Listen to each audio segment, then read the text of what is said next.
నమస్తే రమ్మగారు. నమస్తే జయ. రమ్మగారు, ఏదైనా కొత్త సిరీస్ స్టార్ట్ చేద్దామా? 16 రాత్రులు లాగానే 5 ప్రశ్నలు సిరీస్ చేద్దాం. ఇప్పుడు మనం చెప్పబోయే 5 ప్రశ్నలు కూడా చాలా ఇంట్రెస్టింగ్గా ఉంటుంది. ఎలా రమ్మగారు? మన పూర్వ చింతామణి లాగా? అలాగే ఒక 5 రకాల ప్రశ్నలు, 5 ప్రశ్నలకి సమాధానాలు. ఓకే, సరేనా? ఇది చాలా పెద్ద సిరీస్ ఏం కాదు, చిన్న సిరీసే. ఓకే. పూర్వం కౌశాంబి నగరంలో రత్నాకరుడు అని ఒక వ్యాపారస్తుడు ఉండేవాడు. చాలా సంపాదన పరుడట. ఎంత సంపాదనో.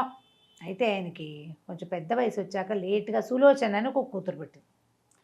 ఈ సులోచన కొంచెం పెద్దదయ్యేసరికి చిటుక్కుని మరణించాడు తండ్రి. మరణించేసరికల్లా ఈ అమ్మాయి మీద వ్యాపార భారం అంతా పడింది. ఆ పిల్లకి ఏమని ఉండేదంటే, మనకి ఇన్ని వేల కోట్లు ఉన్నాయి, ఎవరినో పెళ్లి చేసుకుంటే అవన్నీ వాడి పరమైపోతాయి, అందుకని పెళ్లి చేసుకోకూడదని ఉండేది అమ్మాయికి. పెళ్లి చేసుకుంటే వాడి పెత్తనంలోకి వెళ్ళిపోతుంది. మా నాన్న సంపాదన, మా నాన్న కష్టార్జితం, దీని మీద నా పవర్ ఉండదు. మగవాడు వచ్చేసరికల్లా వాడి చేతిలోకి వెళ్ళిపోతుంది. ఎందుకు అని నువ్వు అడగకూడదు. ఆ రోజుల్లో అలాగే అయ్యేది. ఓకే. మగవాళ్ళు వచ్చేసరికల్లా ఇప్పటికీ కూడా అంతే కదమ్మగారు, అధికారంలో భార్యలు ఉంటే పెత్తనం చెలాయించే భర్తలు మనకి ఇప్పటికీ కనిపిస్తూనే ఉంటారు. ఆమె పెత్తనం ఏమి ఉండదు, మగవాళ్ళు హ్యాండిల్ చేసేస్తూ ఉంటారు. వాళ్ళే కింగులు, పంచాయతీలు వాళ్ళే నడిపేస్తారు. కనపడుతున్నారు కదా ఇప్పటికీ. ఇప్పటికీ ఉంది. పూర్వకాలం ఇంకా ఎక్కువ. పెళ్ళైతే ఇంకా అమ్మాయిది ఏమి ఉండదు, మొత్తం భర్తది. అందుకని ఆమె పెళ్లి చేసుకోకుండా ఉండాలని చూసేది. ఓకే. కానీ వాళ్ళ చుట్టాలు పక్కాలు, ఆమె వ్యాపారాన్ని సంభాళించే వాళ్ళ దూరపు చుట్టాల దగ్గర శ్రేయోభిలాషులు, ఆ ఊళ్ళో ఉన్న ప్రజలు, పెద్ద పెద్దవాళ్ళు, రాజుగారి బంధువులు అందరూ ఈ సులోచనని పెళ్లి చేసుకోమా పెళ్లి చేసుకోమా పెళ్లి చేసుకోమా అనేవారు. తల్లి కూడా లేరా? తల్లి లేదు. ఓకే.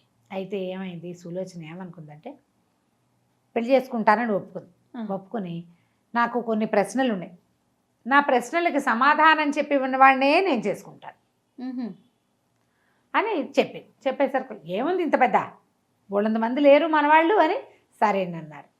వారా వీరా అందరూ పెళ్లి కొడుకులు, ఈ అమ్మాయికి అనురూపమైన వాళ్ళు, కాస్త వయసు సరిపడా ఉన్న వాళ్ళు, కొంచెం యంగ్స్టర్స్, ఇంత ఆస్తుంది లప్ప అదంతా పడిపోతుంది కదా అని ఉత్సాహపడేవాళ్ళు వచ్చేవాళ్ళు. ఈవిడ తన ప్రశ్నల్లో మొదటి ప్రశ్నలు వినంగానే ఏమిటి ఇది, ఎక్కడి నుంచి వచ్చింది ఇదే అని వెళ్ళిపోయేవాడు. తేడాగా ఉంది, ఆ ప్రశ్నకి సమాధానం మనకు తెలియదు. దానికోసం బోల్డ్ ప్రయత్నం చేయాలి. ఎక్కడికైనా వెళ్ళి ఏదైనా ఆన్సర్ ఇప్పుడు ఒకటి కొనుక్కు రమ్మన్నాం అనుకో, కొనడానికి ఓ కొట్టుకెళ్తే సరిపోతుంది. భూప్రపంచం మీద ఎక్కడా దొరకని ఒక వస్తువు అయితే దానికోసం ఎంత ప్రయత్నం చేయాలి. పిల్ల బాగుంది, ఆస్తి బాగుందని సరదా పడితే ఈ సాహసాలన్నీ ఎవడు చేస్తాడని మానేసేవాడు. ఆ కాలంలో ధీరసింహుడని ఒక అబ్బాయి ఉండేవాడు. పరమ సాహసి, చాలా సాహసోపేతమైన వ్యక్తిత్వం ఉన్నవాడు. కొంచెం రాచరికపు ఆనవాళ్ళున్న ఒక సంస్థానాధీశుడి కుమారుడు. ఏం లేదు ఆస్తి స్వాస్తి. అతను కూడా ఈ సులోచనని వివాహం చేసుకోవాలని ఉండేది.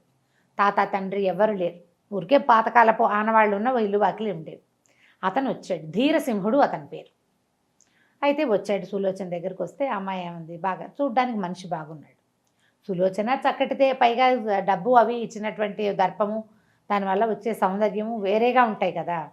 మాట్లాడుకున్నారు ఇద్దరు. ఈ అమ్మాయి ఏమందంటే, నా దగ్గర 5 ప్రశ్నలు ఉన్నాయి, నా 5 ప్రశ్నలకి సమాధానం చెప్తే పెళ్లి చేసుకుంటా. సరే చెప్పండి అన్నాడు. చెప్పండి అంటే, ఈ రాజ్యంలో అప్పుడప్పుడు ఒక వాక్యం వినపడుతూ ఉంటుంది. ఒకసారి చూశాను, మళ్ళీ ఇంకోసారి చూడాలనుంది అని వినపడుతుంది. ఓసారి చూశాను, మళ్ళీ ఇంకోసారి చూడాలనుంది అని ఎవరో మగవాడి కంఠస్వరం వినపడుతుంది. వాళ్ళు ఏం చూశారు, వాళ్ళకి ఏమిటి మళ్ళీ చూడాలనుంది, అసలు వాళ్ళు ఎవరు, ఈ ప్రశ్నకి సమాధానం పట్టుకురా. ఇదేం ప్రశ్న? ఎప్పుడో ఎవరో ఎక్కడో ఏమిటో అరుస్తారు, దీనికి తలాతోక ఏమీ లేదు. ఈ ఊళ్ళో ఎవరికీ తెలియదు. ఇప్పుడు ఒకవేళ ఊళ్ళో ఎవరికైనా తెలుసుంటే, ఎవరైనా చూస్తే ఈ పాటికి ఆన్సర్ వచ్చేసును. రాలేదంటే ఏమిటి, ఎవరికి తెలియదు. ఆ రాజ్యంలో ఎవరికీ తెలియదు. సరే, ధీరసింహుడు ఒప్పుకున్నాడు. అలాగే వెళ్తానన్నాడు. అయితే 1-2 రోజులు కౌశాంబిలోనే ఉన్నాడు అతను. ఒక ఉత్తరపు వైపు నుంచి అట్లా వస్తోంది ఆ శబ్దం. ఆ వైపుకి వెళ్ళటం మొదలుపెట్టాడు ప్రయాణం. వెళ్ళగా వెళ్ళగా వెళ్ళగా వెళ్ళగా వెళ్ళగా ఒక అడవి దారిని పట్టాడు అతను. ఆ అడవిలో ఒక నక్క జంట, 2 నక్కలు, ఆడనక్క మగనక్క ఏడుస్తూ కనపడ్డాయి అతనికి. కనపడేసరికల్లా అతను అడిగాడు, ఎందుకు ఏడుస్తున్నారు ఏమిటి అంటే, నక్కల జంట ఏముందంటే, ఈ ముందు కొంచెం ముందుకెళ్తే ఈ అడవి చివర పెద్ద కొండ ఒకటి ఉంది, ఆ కొండ మీద గుహలో, పెద్ద కొండ కాదు, ఒక మాదిరి కొండ, గుహలో ఒక జంతువు ఉంది. దానికి మొహం మీద కొమ్ము ఉంటుంది, ఖడ్గమృగమో ఏదో అంటారు దాన్ని. అది ఎంతసేపు మమ్మల్ని కుమ్మేస్తుంది.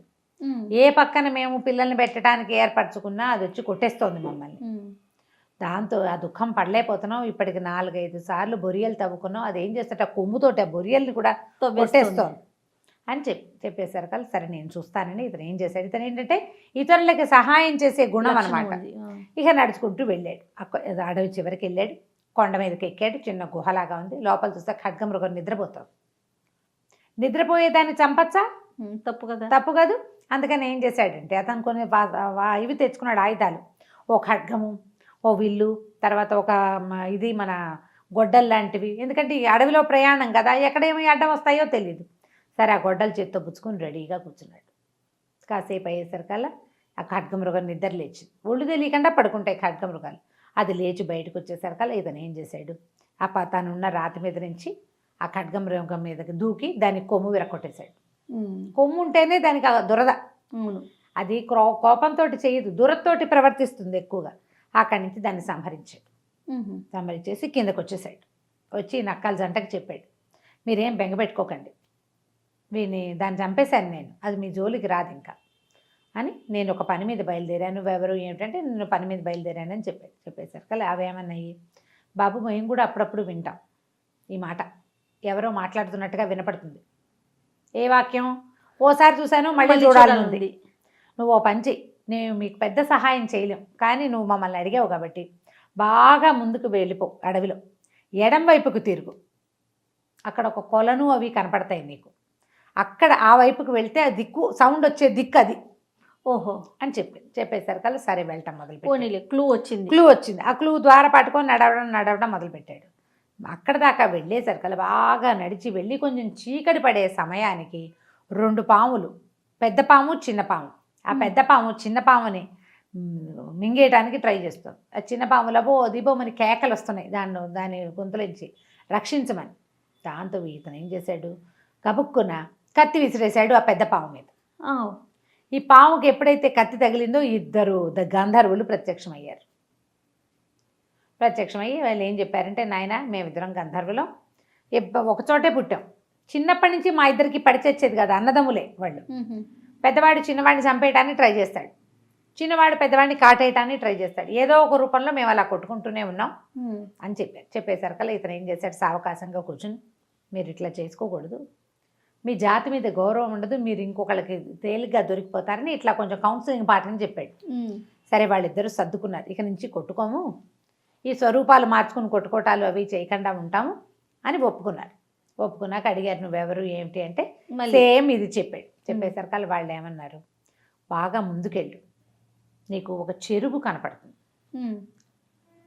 ఆ చెరువు దగ్గర నీకు ఈ ప్రశ్నకి సమాధానం లభించవచ్చు, ఆ చెరువుకి చుట్టుపక్కలే ఈ శబ్దం వస్తుంది, ఓకే అని చెప్పారు. సరే వీడు ఆ రాత్రి పడుకున్నాడు. తెల్లవారే లేచి ఆ చెరువు దాకా నడవటం మొదలుపెట్టాడు. ఒక పెద్ద చెరువు, దాని నిండా కమలాలు పుష్పాలు బోల్డ్ ఉన్నాయి. అక్కడ కూర్చుని ఉండేసరికల్లా చూస్తున్నాడు అటు ఇటు, ఏవా పళ్ళు కాయలు తెంపుకొని తిన్నాడు. ఆ చెరువులో నీళ్లు తాగాడు. చూస్తుంటే ఆ చెరువులో నుంచి ఒక సౌందర్యవతి అయిన ఒక అమ్మాయి బయటకు వచ్చింది, పలకరించింది, చేయి పుచ్చుకుని చెరువు లోపలికి తీసుకెళ్ళిపోయింది. లోపలికి వెళ్ళేసరికల్లా అదొక పెద్ద ఉద్యానవనం, ఎన్ని చెట్లో ఎన్ని పువ్వులో ఎన్ని కాయలో ఎన్నో. ఈ చెరువు లోపల కూడా ఇంకో చెరువు ఉంది, బోలెడన్ని నీళ్లు. అక్కడి నుంచి అదొక పెద్ద భవనం ఉంది లోపల. అక్కడి లోపల తీసుకెళ్తే అలాగా భవనంలో వరుసగా చిత్రపటాలు ఉన్నాయి, అందరూ అమ్మాయిల బొమ్మలే. వరుసగా స్తంభాలుండి స్తంభాల మధ్యలో ఒక్కో దాంట్లో ఒక్కొక్క ఫోటో వరుసగా తగిలించింది, ఒక చోట ఖాళీ ఉంది. ఈ లోపలికి వెళ్ళాక ఇతను వెంబడిపెట్టుకు తీసుకెళ్ళింది కదా అమ్మాయి, చిటుక్కుని ఫోటోలాగా మారిపోయి చిత్రపటంలాగా వెళ్ళి ఆ గోడ కతుక్కుంది.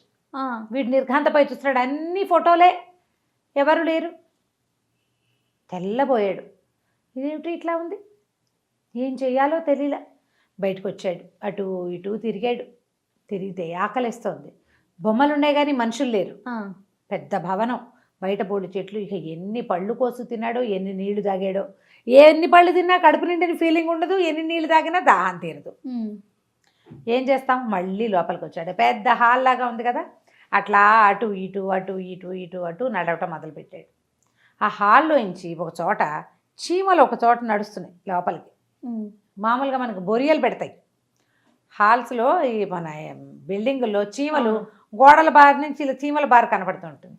ఈ చీమల బారి ఏమిట్రా గోడలోకి వెళ్తుందని ఆ గోడ మీద ఇట్లా అన్నాడు. అనేసరికల్లా అక్కడ కొంచెం గ్యాప్ లాగా కనపడి ఇంకోసారి గట్టిగా తట్టేసరికల్లా ఆ గోడ ఓపెన్ అయింది, కొంచెం ఇట్లా తెరుచుకుంది. ఆ ఓపెన్ అయిన దాంట్లో ఒక పెద్ద అంత పెట్టె. ఆ పెట్టె తెరిచి చూస్తే ఒక తాళం ఉంది.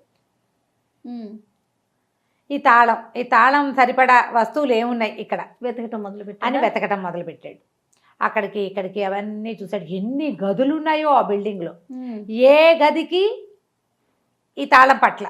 చివరగా ఒక చిన్న గదికి పట్టింది. పట్టేసరికి ఆ చిన్న గది దాకా వెళ్ళాడు. గది దాకా వెళ్తే చిన్న గదిలో కూడా గదికి తాళం తెరుచుకుంది, కానీ లోపల ఇంకేమీ కనపడలేదు. ఏం కనిపించలే. ఏమిటి ఇక్కడ ఏమీ లేదు. అయితే అక్కడ ఒక పెద్ద భోషాణం పెట్టేలాగా ఉంది. తాళమేమో తలుపుది, భోషాణానికి ఏమీ లేవు. ఆ భోషాణం తీయలేకపోయాడు. అతను అటు ఇటు నడుస్తుంటే ఒక చిన్న మీట లాంటిది ఒకటి కనపడింది. అతని కాలి కింద పడింది. ఎప్పుడైతే కాలు ఆ మీట మీద పడిందో టప్ మన పెట్టి తెరుచుకుంది. అర్రే ఇదేదో బాగుందే, గబగబా ట్విస్ట్ పరిగెత్తుకుంటూ వెళ్ళాడు ఆ పెట్టె దగ్గరికి. ఆ పెట్టెలో ఒక కాగితం రాసు, ఒక రేకు మీద రాయబడింది, ఇదంతా మాయ. ఎవరైతే తోటలో ఉన్న బంగారపు చెట్టు పెకిలిస్తారో, ఎవరైనా పెకిలిస్తే అప్పుడు ఈ మాయ అంతా తొలగిపోతుంది అని రాసింది. తోటలో చూశాడు తను. సరే, బంగారపు చెట్టును ఎవరు పెకిలిస్తారో, ఎవరైనా పెకిలిస్తే ఈ మాయ తొలగిపోతుంది చూసుకున్నాడు. ఈ లోపల ఏమైంది, టింగుమని రకరకాల శబ్దాలు వినిపించడం మొదలుపెట్టినాయి. టింగ్ టంగ్ టంగ్ రకరకాలు, ఏంటంటే గజ్జలు అవి చప్పుళ్ళు. ఇతను ఆ గది బదులు బయటకు వచ్చేసరికి ఆ హాల్లో ఉన్న అందరూ అమ్మాయిలు, అన్ని ఫోటోలు అమ్మాయిలు అయిపోయినాయి. మామూలుగా అయిపోయారు. అటు ఇటు తిరిగారు, డ్యాన్సులు చేశారు, పాటలు పాడారు, భోజనాలు వడ్డించుకున్నారు. నువ్వు కూడా రాని ఇతనికి కూడా భోజనం పెట్టారు. బాగా ఆటపాటలు, ఎన్నో నాట్యాలు, గందరగోళం అన్నీ అయ్యేసరికి తెల్లారేసరికల్లా మళ్ళీ వీళ్ళని బొమ్మలాగా వెళ్ళిపోయి పైన కూర్చుంటున్నారు. ఇతను ఒక కీలకం తెలుసుకున్నాడు, ఏమిటి, బంగారపు చెట్టు పెకిలించాలి అని. సరే ఏమనుకున్నాడు, ఇప్పటి గడిచిపోయింది. ఒకరోజు వెళ్ళి ఆ చెట్టు సంగతి చూద్దాం అనుకున్నాడు. తోటలోకి వెళ్ళాడు. ఒక బంగారపు చెట్టు ఉంది. బోల్డని మొక్కలు ఉన్నాయి కదా, బంగారపు చెట్టు, పెద్ద చెట్టు. దాన్ని పీకాడు, లాగాడు, ఏం చేసినా కదల్లా. అక్కడి నుంచి తన దగ్గర కత్తి, డాలు బోల్డ్ ఉన్నాయి సాధనాలు. కొట్టు ఠాంగుమంటుంది కానీ విరగదు, ఊడదు. ఇక అవ్వదనుకున్నాడు. లాభం లేదు, ఇది కాదు, ఇదేదో మాయ, వీళ్ళందరూ బొమ్మలైపోతారు. ఏమిటో ఇన్ని గదులున్నాయి, మనుషులు లేరు, ఇన్ని నీళ్లున్నాయి, దాహం తీరదు, ఇన్ని పళ్ళున్నాయి, ఆకలి తీరదు, ఏం చేయాలో తెలీదు. సరే, ఇవి వచ్చేస్తుంటే ఈ చెట్టు ఉంది కదా, దానికి ఒక ఐమూలకు ఒక చిన్న బంగారపు చెట్టు. ఇదైనా ఇంత చిన్న చెట్టు అయినా వస్తుందో రాదో చూద్దామని వెళ్ళి దాని దగ్గరికి వెళ్ళి ఒక లాగు లాగాడు. లాగంగానే పెళ్ళాడుతో పెద్ద చెట్టు కాస్త పడిపోయింది. చిన్న చెట్టు లాగేసరికి పెద్ద చెట్టు పడింది. పడటం ఏమిటి, వెంటనే ఆ భవనం మాయమైపోయింది. ఆ చెట్లు, ఆ నీళ్లు, ఆ బోల్డని మొక్కలు సమస్తము మాయమైపోయి ఆ హాల్ లోపల నుంచి ఈ 100 మంది అమ్మాయిలు బిలబిల్లాడుతూ పరిగెత్తుకుంటూ వచ్చారు. వచ్చేసరికల్లా ఆశ్చర్యపోయాడు, మీరంతా ఎవరు, ఏమిటి అని. అనేసరికల్లా వాళ్ళు ఏమన్నారంటే, మేము ఒక నాగరాజ కన్నికలము, మా నాన్నని వివాహం చేయమంటే ఆయనకు నచ్చలేదు, నచ్చక ఇలా మాయాభవనం సృష్టించి ఇట్లా మమ్మల్ని ఇందులో పడేశాడు. మాకు ఎప్పుడు ఇందులోంచి విముక్తి వస్తుందంటే, ఎవరైతే ఈ మాయను తొలగిస్తారో అతడే మీకు వరుడు, అప్పుడే మీ తాలూకు శాపం తొలుగుతుందని చెప్పాడు. అందుకని మేము ఇక్కడే ఉండిపోయాం. ఎంతమందో వచ్చారు, వెళ్ళిపోయారు. ఆ చెరువు దగ్గరకు వచ్చిన వాడిని, ప్రతి వాడిని వీళ్ళు లోపలికి తీసుకెళ్లారు. కానీ ఎవరు దాన్ని, ఆ మాయని ఛేదించలేకపోయారు. నువ్వు ఛేదించావు, వివాహం చేసుకోమని అడిగారు. అడిగేసరికల్లా అన్నాడు, మీ అందరినీ నేను వివాహం చేసుకోవటం ఏంటమ్మా, కుదరదు, నేను ఎవరిని పెళ్ళి అది చేసుకోను, అయినా ఇప్పుడు నాకు వేరే పని ఉంది, నా పని అయ్యాక చూస్తాను అన్నాడు. అని మీరు వెళ్ళిపోండి అంటే వాళ్ళు వెళ్ళటాల వెనక్కి. ఇతను వెనకాల పడి వస్తున్నారు. వస్తూ ఉంటే ఆ చెరువు దాటేసి చెరువులోంచి బయటకు వచ్చేసారు అంతా. నడిచి వస్తుంటే ఒకసారి చూశాను, మళ్ళీ చూడాలనుంది అని వినపడేసరికల్లా రాజకుమార్తెలు పరిగెత్తుకుంటూ వెళ్ళిపోయారు వెనక్కి. ఉన్న అమ్మాయిలందరూ వెళ్ళిపోయారు 100 మంది. ఇతను వెతకడం మొదలెట్టాడు. ఈ కంఠం ఎక్కడి నుంచి దగ్గరలోంచి వినపడిందని చూస్తే ఒక ఆయన ఇట్లా దీనంగా ఉన్న కుర్రాడు, గడ్డం పెరిగిపోయి బట్టలు చిరిగిపోయి చిలికలు బాలికలుగా ఉన్నటువంటి పిచ్చిగుడ్డలతోటి భిక్షుకావస్థలో ఉన్న ఒక రాజకుమారుడు కనపడ్డాడు. ఇతను పరిగెత్తుకుంటూ ఆయన దగ్గరికి చెప్తున్నాడు, ఎవరినైనా ఏమిటి అంటే అతను ఏమన్నాడు, ఈ చెరువులో ప్రవేశించి ఆ మాయ భవనంలోకి వెళ్ళాను. ఆ 100 మంది రాజకుమార్తెల్లో ఒక అమ్మాయిని ప్రేమించాను. నేను చాలా నచ్చింది, ఆమెను వివాహం చేసుకోవాలనుకున్నా. మాయని ఛేదించలేకపోయాను.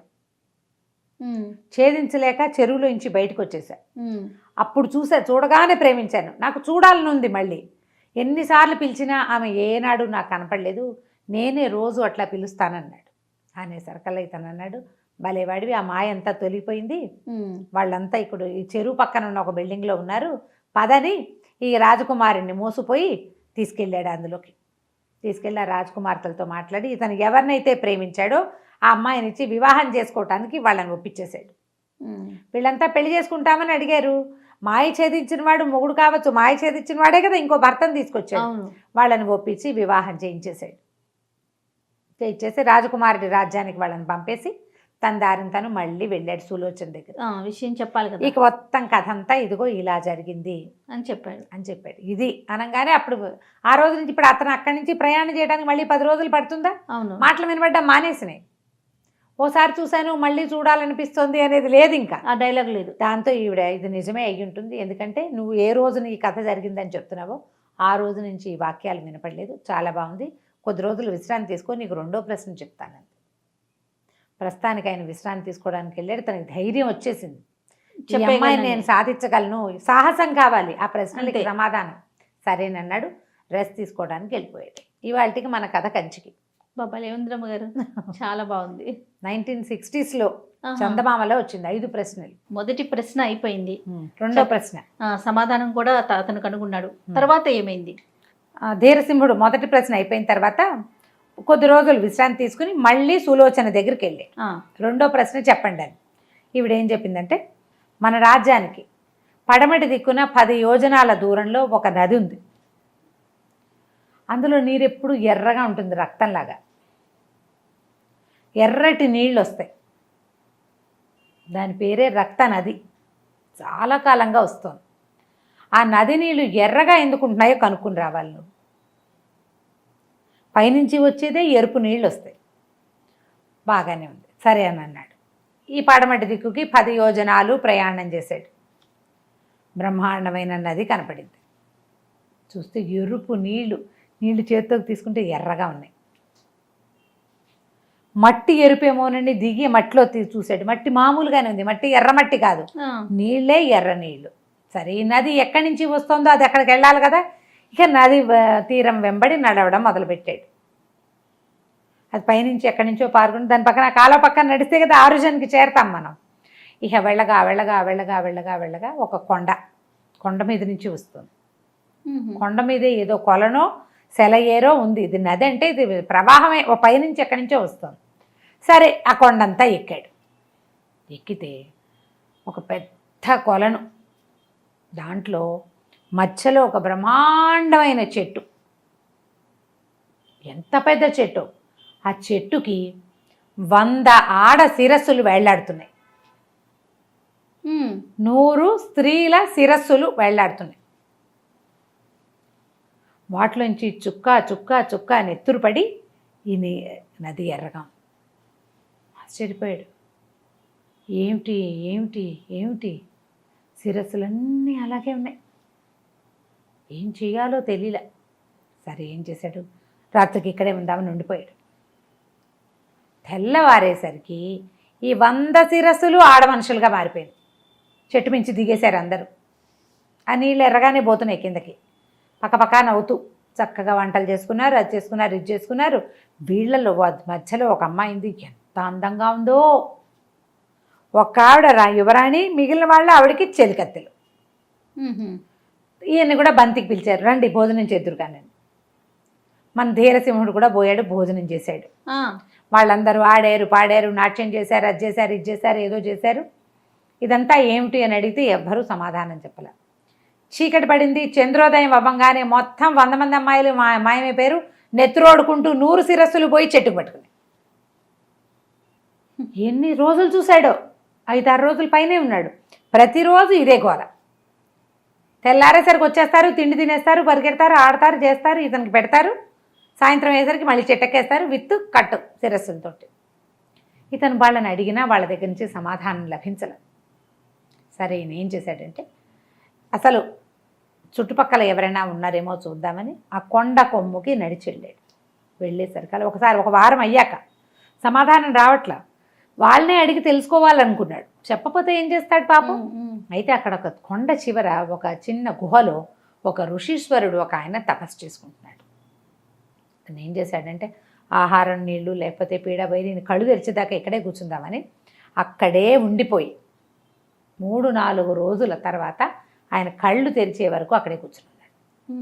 కళ్ళు తెరిచిన ఋషీశ్వరుడు ఈయన చూసి, ఆయన ధీరసింహ ఇంత దూరం వెతుక్కుంటూ వచ్చావా అన్నాడు. అనేసరికల్లా ఏం చేయను మహాశయ, ఇక్కడ ఇట్లా కనపడుతోంది, దీనికి సమాధానం తీసుకెళ్ళాలి నేను అనేసరికల్లా ఏం చెప్పాడు, కరుణాకరుడని ఒక ఐంద్రజాలికుడు ఉన్నాడు, మెజిషియన్. ఆయన కూతురు ఆ వాళ్ళలో కనపడుతున్నటువంటి సౌందర్యవతి అయిన స్త్రీ. మిగిలిన వాళ్ళంతా ఆమె చెలికత్తెలు. ఆమె యుక్త వయస్కురాలు అయ్యాక తండ్రిని వివాహం చేయమని అడిగింది. అడిగితే తన తాలూకు వివాహం చేస్తే తన యొక్క డైనాసిటీ, తన వంశం ముందుకెళ్ళదని, ఆయన కుమారులు లేరు, కూతురు ఒక్కతే ఉంది, పెళ్లి చేయకుండా ఉంచుకోవాలని భావించాడు ఆయన. వేరే వ్యక్తులు వచ్చేస్తారు తన రాజ్యంలో, కానీ ఆమెని మీద కోపంతో ఆమెని ఇట్లా చేసేసాడు. అవివాహితగానే ఉండిపోయింది. ఆమె చెలికత్తెలతో సహా ఇక్కడ ఉంటుంది. అతను సృష్టించిన మాయ ఇది. ఆయన ఇంద్రజాలికుడని చెప్పుకున్నాం కదా, ఈ ఇంద్రజాల మహేంద్రజాల విద్యలతోటి ఇట్లాంటివి చేస్తారు. అయితే ఇతని రాజ్యానికి వెళ్ళి అతన్ని సంహరిస్తే కానీ ఈ మాయలోంచి అమ్మాయి బయటపడదు. మరో దారి లేదు. కానీ అతని రాజ్యం వైపుకి వెళ్తుంటేనే నిన్ను అతను గుర్తుపట్టేస్తాడు. తన మాయ ఛేదించడానికి ఎవరో మనుషులు వస్తున్నట్టు ఆయనకి పుస్తకం, ఆయన దగ్గర ఒక మ్యాజిక్ బుక్ ఉంటుంది, రాసేస్తుంది ఎవడో వస్తున్నాడు అని. మరి ప్రయత్నం చేస్తానంటే చెయ్యి, ఎలాంటి ఇబ్బందులు వచ్చినా సరే అని ఈ ఒక మంత్రం చెప్పాడు. ఈ మంత్ర జపం చేస్తుంటే అతను నిన్నేం చేయలేడు, మంత్రాన్ని మాత్రం వదిలిపెట్టబోక, మంత్రం వదిలిపెట్టావా నీకు ప్రమాదం వస్తుంది అన్నాడు. సరే ఓకే అనుకుని ఈయన ఏం చేశాడు, ఆయన దగ్గర ఆయన దండం పెట్టి ఆయన తన గురువుగా స్వీకరించి ఆ మంత్ర స్వీకారం చేశాడు. ఆ మంత్రం పునశ్చరణ చేసుకుంటూ బయలుదేరితే ఎట్లా వెళ్ళాలి దారి తెలిసింది. ఆయన చెప్పాడు, ఫలానా రకం నువ్వు మంత్ర జపం చేయి నీకు దారి కనపడుతుంది అని. వెళ్తే అది ఎంత విచిత్రమైన దేశమో ఆ ప్రాంతం. వెళ్తే పులులు, సింహాలు, పాములు ఎంతసేపు ఇతని మీదకి వచ్చేస్తాయి. రకరకాల ఇబ్బందులు. అక్కడ పెద్ద మంట వస్తుంది ఒకేసారి. జపం చేస్తుంటేనే ఆ మంత్రం ఇదాగుతుంది. ఇప్పుడు సడన్గా మంట వచ్చింది అనుకో, జపం చేయరు, అడిగిపోతారు, ఆ మంట మీదకి వచ్చేస్తుంది. జపం చేస్తే మంట ఆగిపోతుంది.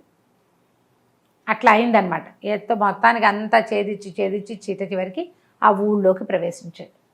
అక్కడి నుంచి ఏమైంది, ఇతన్ని తెలుసుకున్నాడు ఆయన, వీడెవడో వచ్చేసాడని. ఆయన ఏం చేశాడంటే ఆ కరుణాకరుడు అన్నవాడు, ఆ ఇంద్రజాలికుడు కొంత సైన్యాన్ని పంపించి ఇతన్ని బంధించి చెరసాల్లో వేసేసాడు. నా మంత్రాన్ని మాయని ఛేదించడానికి వచ్చాడు వీడు. లోపల పెట్టేసరికల్లా ఈ మధ్య దారిలో అతను రకరకాల ప్రాంతాలను చూసుకుంటూనే వెళ్ళాడు. కానీ నేను ప్రధాన కథలోకి వెళ్ళిపోతున్నాను. ఓకే. అయితే ఏమైంది, లోపలికి ఊళ్ళో చెరసాల్లో పడేసేసరికల్లా ఆ చెరసాల కాపలవాడు ఒక కుర్రాడు. ఇతను అసలు ఏమిటి ఈ మాయ ఏమిటి, ఈ లోకం ఏమిటి, ఈ ఇంద్రజాలం ఏమిటి, ఈ ఘోష ఏమిటి అని ఎంతసేపు అతన్ని అడుగుతూ ఉండేవాడు. అడుగుతుంటే సుధాకరుడు అన్నాడు, మంత్రజాలం మొదటి నుంచి ఉందండి, చాలా చేస్తారు. ఆయన ఒక సొంత లోకం సృష్టించుకున్నాడు, ఆయన సంగతి మీకేం తెలుసు. ఆయన లోకంలో ఆయన ఇంద్రుడు, ఆయన చంద్రుడు, ఆయన సూర్యుడు అన్నీ ఆయనవే.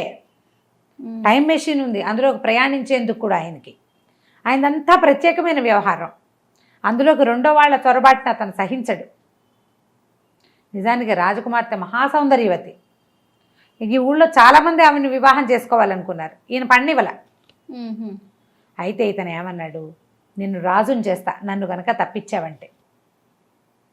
ఈ మొత్తం రాజ్యానికి ఈయన ఇంద్రజాలికుడు అవటం వల్ల అక్కడ ఎవరిని మరణించనివాడు, మరణించిన వాళ్ళని మాయం చేస్తాడు, తన మాట కాదన్న వాళ్ళని మాయం చేసేస్తాడు, వాళ్ళని తీసుకెళ్ళి కూతుర్నే తీసుకెళ్ళి అక్కడెక్కడో చెరువులో మెడక త్రిచ్చి పెట్టేశాడు. అలాంటి వాడు నీకు రాజ్యం వచ్చేలాగా చేస్తాను, నన్ను ఇక్కడి నుంచి తప్పించమన్నాడు.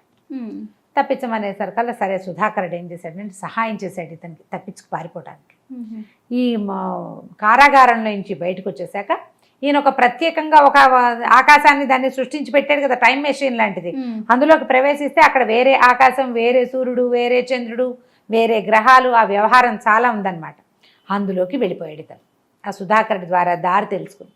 ఆ వెళ్ళేసరికల్లా ఇతనికి తెలిసిపోయింది కరుణాకరుడికి తన ప్లేస్లోకి ప్రవేశించారని. ఇతను జైల్లో ఉన్నంతసేపు ఆ మంత్రాన్ని వదిలిపెట్టకుండా పునశ్చరణ చేసేసరికి ఇతనికి కొంత శక్తి మొదలైంది. అక్కడి నుంచి ఇక ఆయన అస్త్రం వేస్తాడు, వీడు అస్త్రం వేస్తాడు, ఆయన అది చేస్తాడు, ఈయన ఇది చేస్తాడు. మొత్తానికి భీకర సంగ్రామం జరిగింది. ఈ సంగ్రామం అయ్యేసరికల్లా క్రమంగా ఏమైంది, ఇప్పుడు ఒక మాయ చేసేవాడు మాయ చిత్తవుతున్న కొద్దీ డెస్పరేట్గా అయిపోతాడు. అవును, మనం ఓడిపోతున్నాము, ఇదంతా మన ప్రజ్ఞ అనుకుంటాం. ప్రజ్ఞ ఎప్పుడైతే కట్ అవుతూ ఉంటుందో అప్పుడు వెంటనే ఇబ్బందులు వస్తూ ఉంటాయి. అవును, అక్కడి నుంచి ఇద్దరు కలిసి ఒకళ్ళు నీళ్లు నిప్పు సృష్టిస్తే రెండో వాళ్ళు నీళ్లు, ఒకళ్ళు పులిని సృష్టిస్తే రెండో వాళ్ళు ఏనుగుని, ఆయన ఏనుగుని సృష్టిస్తే ఈయన సింహాన్ని, ఇట్లా సృష్టిస్తూ ఆ మాయకి ప్రతిమాయ చేస్తూ మొత్తానికి భీకర సంగ్రామంలో కరుణాకరుణ్ణి మన ధీరసింహుడు సంహరించాడు. కరుణాకరుడికి ఎప్పుడైతే కత్తి మోన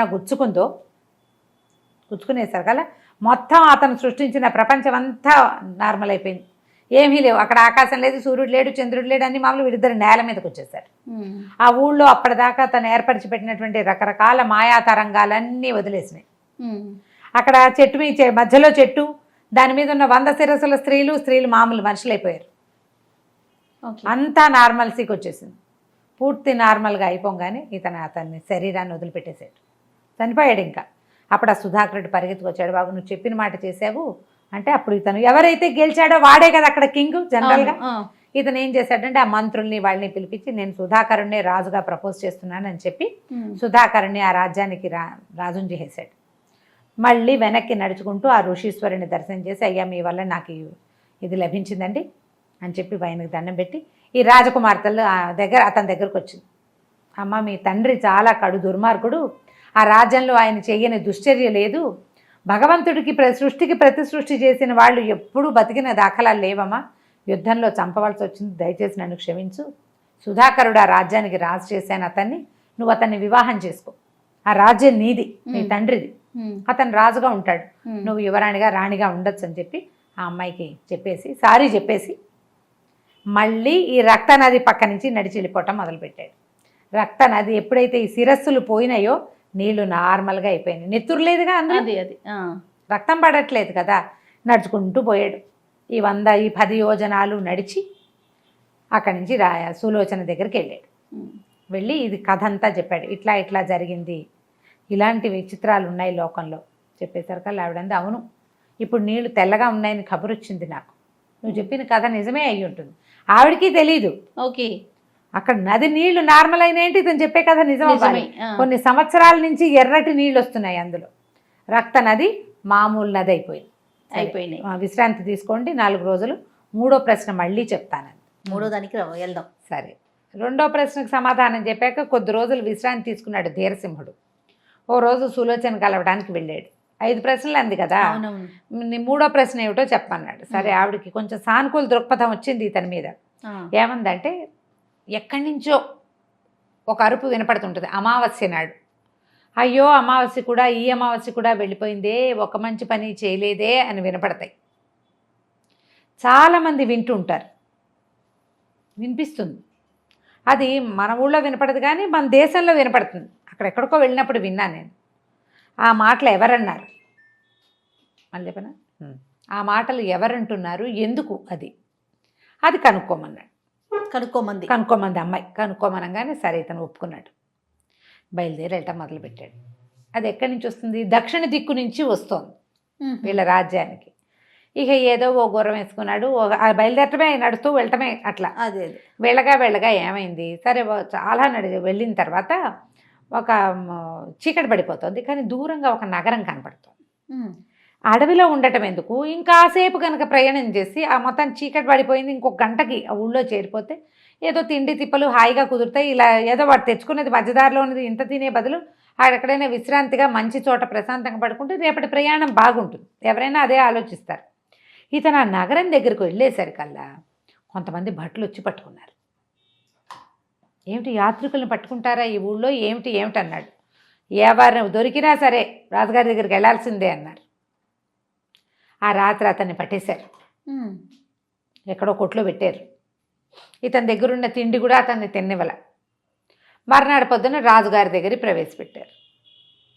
అయితే రాజుగారిని అడిగాడు, ఏంటి ఇట్లా, నేను ఒక రాజకుమారుని అంటే పాతకాలపు రాజకుమారుని, నేను ఏదో పని మీద బయలుదేరాను, నా పేరు ధీరసింహుడు, మేము వెళ్తూ ఉంటే మధ్యదారిలో నగరాలు అవి వస్తాయి, ఎక్కడా ఇలాంటి మా ఇది చూడలేదు, ఈ సైనికులు ఎవరు ఏమిటని రాసుకుంటారు, అడుగుతారు పని ఏమిటి, ఎందుకు వచ్చామని, ధర్మసత్రాలు లేవు మీ ఊళ్ళో, ఈ రావడం ఏమిటి, సైనికులు పట్టుకోవడం ఏంటి అంటే కొత్త వాళ్ళని ఇట్లా పట్టుకుంటారా ఇదే అంటే రాజుగారు అన్నారు, ఎవరు వచ్చినా సరే మాకు ఒక యువరాణి ఉంది, యువరాణి 3 ప్రశ్నలు అడుగుతుంది, ఆ అడిగే 3 ప్రశ్నలకి సమాధానాలు చెప్పాలి, లేకపోతే వాడి పని అంతే, వాడిని చంపేయటమే అనేసరికల్లా ఆశ్చర్యపోయాడు. ఏమిటి ఓ 5 ప్రశ్నలతో వస్తున్నాయి, మళ్ళీ ఇంకో 3 ప్రశ్నలు వచ్చినాయని సరే ఆవిడ దగ్గర తీసుకుపోయారు, యువరాణి దగ్గర ప్రవేశపెట్టారు.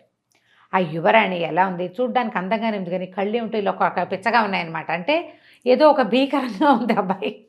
ఇప్పుడు కళ్ళల్లో తెలిసిపోతుంది, మామూలు రూపం ఊరికే యథావిధిగా చూడకుండా ఒక గుడ్లు మిటకరిస్తున్నారనుకో అవతల వాళ్ళు, అదెవరు చంద్రముఖి టైప్లో పిచ్చి కళ్ళు కనపడతాయి, కళ్ళు అవతల వాళ్ళ మీద లేవు. ఆ అమ్మాయి కళ్ళు ఉరుముతూ ఒక రకంగా ఉంది. అయితే 3 ప్రశ్నలు, అమ్మ యువరాణి కొత్తవాడు వచ్చాడు ఈ ఊళ్ళోకి, ఒక 3 ప్రశ్నలు అడుగుతారా అంటే ఇతను ఏమనుకున్నాడంటే ఇది తెలివిగల ప్రశ్న కాదు, సులోచనవి తెలివైన ప్రశ్నలు, దీనికి ఏదో ఆవేశించిన ప్రశ్నలాగా ఉంది, దాని కళ్ళు ఒక రకంగా లేవు ఆ పిల్లవి, అది ఎక్కడో చూస్తోంది. వీళ్ళ వైపు చూసినప్పుడు కూడా ఒక వికృతమైన చూపు, అది ఏదో భూతం ఆవేశించిన చూపుగా ఉంది, అది తప్ప ఇంకేమీ లేదు.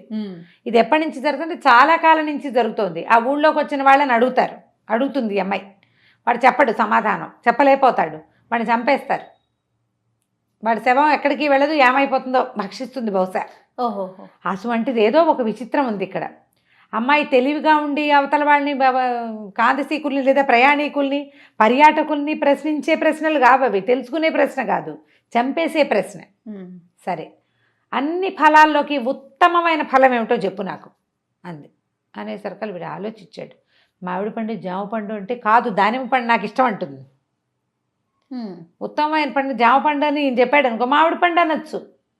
ఆలోచించుకుని సంతాన ఫలం అన్నిటికంటే ఉత్తమమైన ఫలం అని చెప్పాడు. సూపర్. మాట్లాడలా, ఇంకా అవకాశం లేదు, ఇంకా అవకాశం లేదు, నిశ్శబ్దంగా ఊరుకుంది. సరే, 2వ ప్రశ్న అడగమన్నాడు. అడగమంటే ఈవిడ ఏం అడిగింది, ఎవ్వరూ కోరుకోరు దాన్ని, కానీ అందరూ అనుభవించాల్సిందే, ఏమిటో చెప్పు. ఆలోచించి మరణం అని చెప్పాడు. మరణాన్ని ఎవరైనా కోరుకుంటారా? భలే ప్రశ్న అండోయ్. తప్పక అనుభవించవలసిందే, మరణించకుండా ఎవరుంటారు భూమి మీద. రాజకుమారి మాట్లాడలే, కామ్గా చూస్తాం. సీమంతిని రాజకుమారి పేరు ఇప్పుడు గుర్తొచ్చింది, ఇందాక నుంచి మర్చిపోయి ఏమిటో దాని పేరని. 3వ ప్రశ్న అడగమన్నాడు. 3వ ప్రశ్న, ఇది ఉంటే అన్నీ ఉన్నట్టే, అది లేకపోతే అన్నీ ఉన్నాయి ఏమీ లేనట్టే, అదేమిటో చెప్పు. ఆ ప్రశ్న చూడు, ఇది ఉంటే ఏది ఉంటే అన్నీ ఉన్నట్టు, ఏది లేకపోతే ఈ అన్నీ ఉన్నా ఏమీ లేనట్టు ఏమిటో అది చెప్పమన్నా కానీ బుద్ధి అని చెప్పాడు. బుద్ధి ఉంటే ప్రతివాడు ఎక్కడైనా ఎలాగైనా బతికేస్తాడు, అన్నీ ఉన్నట్టే. వాడి దగ్గర బోల్డ్ డబ్బున్నా వాడికి బుద్ధి లేకపోయాక ఇంకేముంది, మందబుద్ధి అయితే అదే కదా. అనగానే కెవ్వమని కేక పెట్టింది రాజకుమారి, పక్క నవ్వింది, కేకలు పెట్టింది, పడిపోయింది డామని. ఆమె ఒంట్లోంచి ఒక నల్లటి పొగలాంటి రూపం ఒకటి బయటకు వచ్చింది. వీళ్ళు చూస్తుండగానే అది గాల్లోకి వెళ్ళిపోయింది. ఒక 10 నిమిషాలు అయ్యాక ఆ రాజకుమారి లేచిపోతుంది. ఇక్కడున్నా నేను నాన్న ఎవరు ఇతను, ఎవరో మగవాళ్ళ ముందు నుంచోబెట్టావు నన్ను అన్నట్టు ప్రశ్నించడం మొదలుపెట్టి.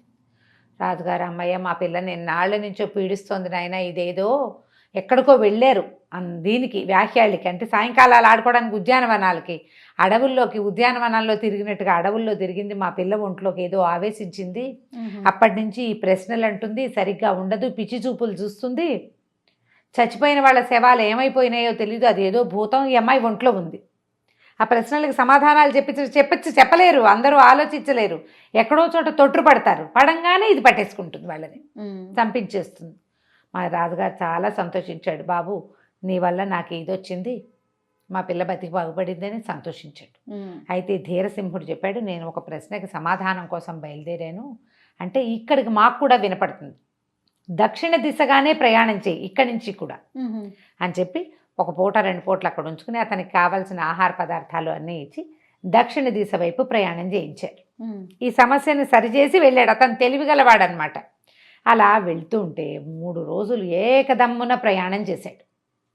ఒకటే ప్రయాణం చేసేసరికల్లా ఏమైంది, బాగా ముందుకెళ్ళేసరికల్లా ఒక ఎడారి లాంటి ప్రాంతంలో ఒక పిచ్చి గాలి, గుర్రం వదిలేసి ఇతను దిగిని కింద నుంచుంటే పక్కన పెట్టి ఆపుకున్నాడనమాట. ఇతన్ని ఎగరేసుకుపోయింది ఆ గాలి, అంత పిచ్చి గాలి అనమాట. అలా మనకి ఎడార్లలో అవదు. ఈ వెళ్ళి ఇతను ఒక పచ్చిక బయలులాగా ఉన్న చోట పడ్డాడు. ఎడారిలోంచి పచ్చిక బయళ్ళల్లో పడ్డాడు, అంటే ఎక్కడికో విసిరేసింది. విసిరేసేసరికి అలా అక్కడ పడిపోయిన తర్వాత అతను కాస్త లేచి అటు ఇటు కొంచెం స్పృహ వచ్చాక చూసుకుంటే ఏవో చెట్లు కాయలు అవి ఇవి కనపడుతుంటే చీకటి పడింది. ఇప్పుడు ఇతనికి ప్రశ్న ఏమడిగింది అమ్మాయి, అమావాస్య నాడు వినపడుతుంది అంది. అమావాస్యకు ఒక 10-18 రోజులు ఉండగా బయలుదేరాడు. కరెక్ట్గా ఇంచుమించుగా ఆ సమయానికే అతను చేరాడు. ఈ పచ్చిక బయలులాగా ఉన్న ప్రాంతంలో చుట్టూత గోరీలు ఉన్నాయి, అంటే ఇవి ఉన్నాయి, ఏమంటారు వాటిని, కొన్ని మన చనిపోయిన తర్వాత ఇవి పైన ఇవి కడతారు కదా, సమాధులు ఉన్నాయి. ఎంతోమంది సైనికులు లాంటి వాళ్ళు రావటం మొదలుపెట్టారు అక్కడికి. అందరూ సైనిక దుస్తుల్లోనే ఉన్నారు.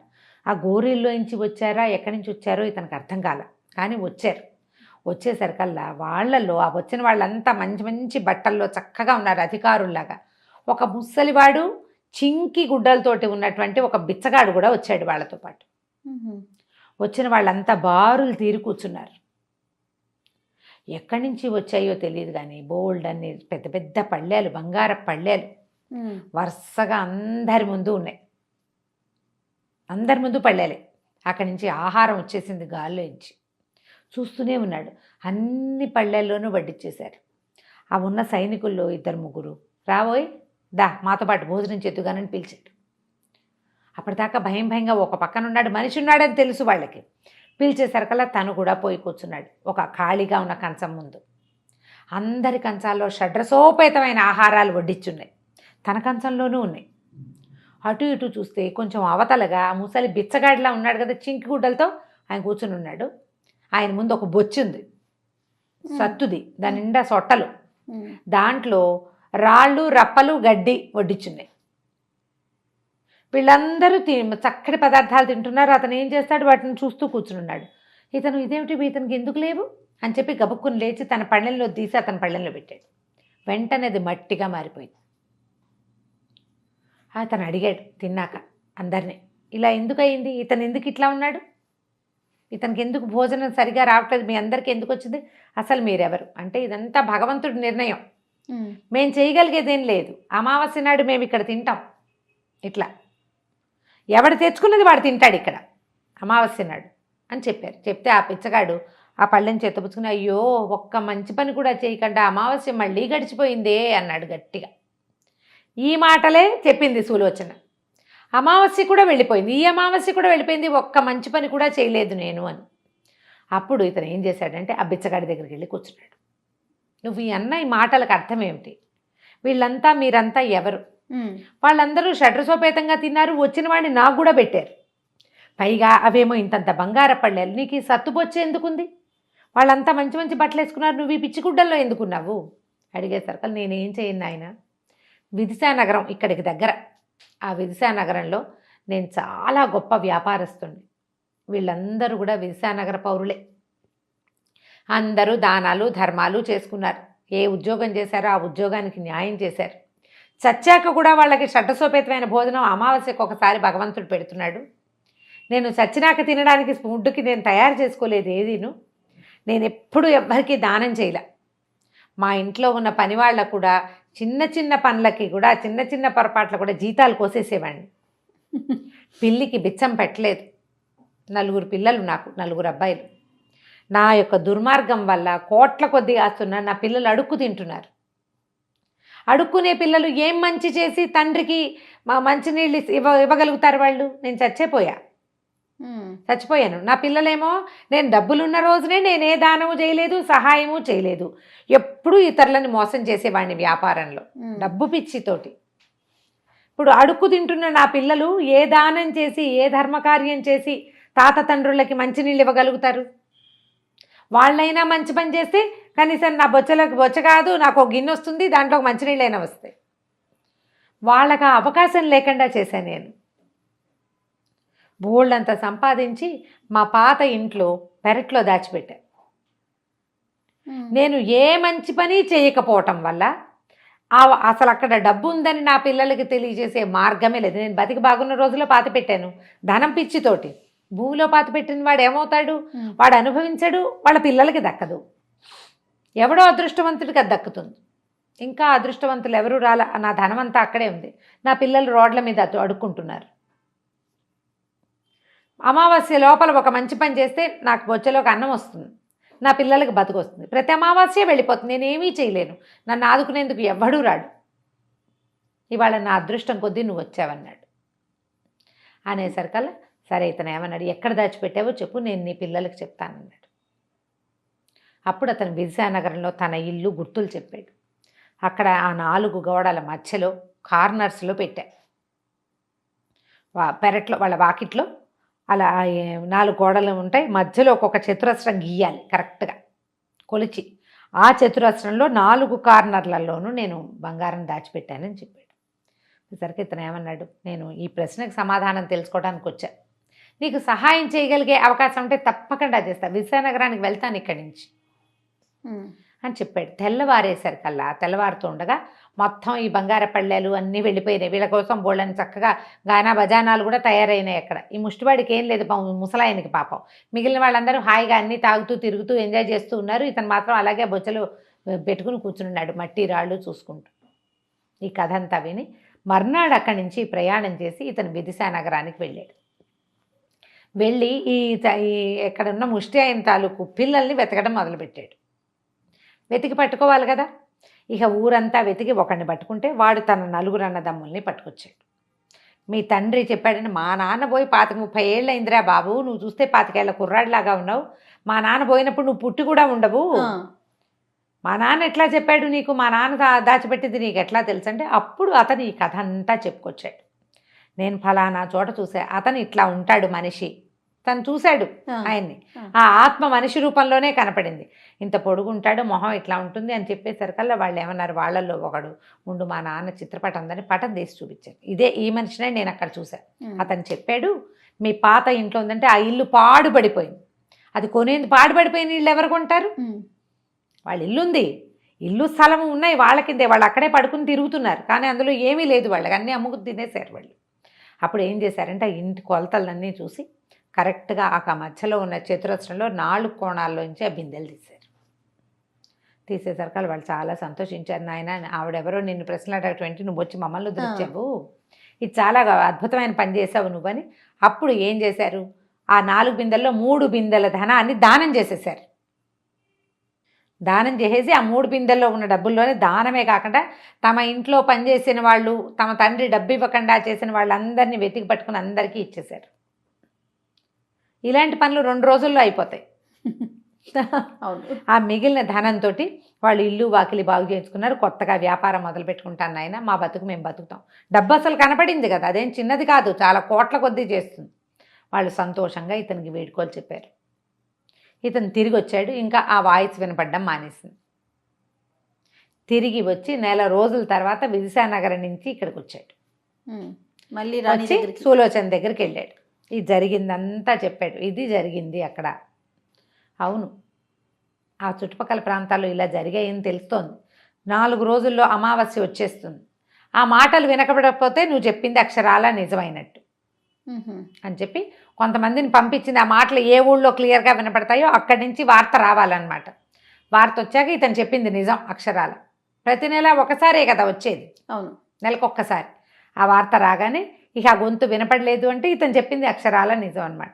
విశ్రాంతి తీసుకో ధీరసింహ, 4వ ప్రశ్న కొద్ది రోజులాగా అడుగుతానని చెప్పి అతనికి మళ్ళీ విశ్రాంతి మందిరానికి పంపించేస్తుంది. అయిపోయింది 3వ ప్రశ్న. ఓకే, 4వ ప్రశ్నలో ఉన్నాము. 3వది భలే ఇంట్రెస్టింగ్ అనిపించిందండి ఇది కూడా. అవునా? ఏమైందో చూద్దాం. సరే, ధీరసింహుడు 4 రోజులు రెస్ట్ తీసుకున్నాడు. మళ్ళీ సులోచన పిలిచింది. మన నగరానికి ఇక్కడ నైరుతి దిక్కున మాయా పన్నీటి సరోవరం ఒకటి ఉందని చెప్తారు. పేరు వింటమే కానీ అదేమిటో తెలీదు. అది కనుక్కురా నువ్వు, దాని సంగతి తెలుసుకో. అది ఎలా వచ్చింది, ఏమైంది, ఏం జరిగింది అవన్నీ చెప్పాలి. ఇది ఈ రాజ్యం, ఏ రాజ్యంలో అయితే వీళ్ళు ఉన్నారో ఈ రాజ్యానికి మాయా పన్నీటి సరోవరం ఏదైతే ఉందని చెప్తారో అది క్యాపిటల్ అన్నమాట. అక్కడున్న రాజే పట్టపరాజు. వీళ్ళంతా సామంతులు. ఏదో ఉందంటారు. అక్కడికి వెళ్ళిన వాడెవడు బతికి తిరిగి రాడని కూడా ఉంది. అది కనుక్కురమ్మంది. ఈయన బయలుదేరాడు. మళ్ళీ బయలుదేరితే ఏమైంది, కొంత దూరం వెళ్ళిన తర్వాత కొన్ని రాజ్యాలు దాటుకుంటూ కదా వెళ్తారు. ఒక రాజ్యపు మొదటి దాంట్లో ఒక పెద్ద దిగుడు బావి ఉంది. ఆ దిగుడు బావి చుట్టూతా జనం చేరున్నారు. ఒక వృద్ధ తల్లిదండ్రులు లబో దిబోమని ఏడుస్తున్నారు. ఎవరో పడి ఉంటారు. అయ్యేసరికల్లా ఏమైంది కనుక్కున్నాడు. ఏం జరిగింది ఏమిటంటే, పాప ఈ వృద్ధ దంపతుల కుమారుడు గుణశేఖరుడని, పిల్లవాడు చాలా అందగాడు. మరి ఓ వారం రోజుల నుంచి ఏదో పిచ్చి ధోరణిగా ఉన్నాడు. ఓ వారం క్రితం ఇక్కడికి వచ్చాడు. ఆ తర్వాత పిచ్చెక్కిపోయాడు. వాడు ఒకరి దూకేశాడు.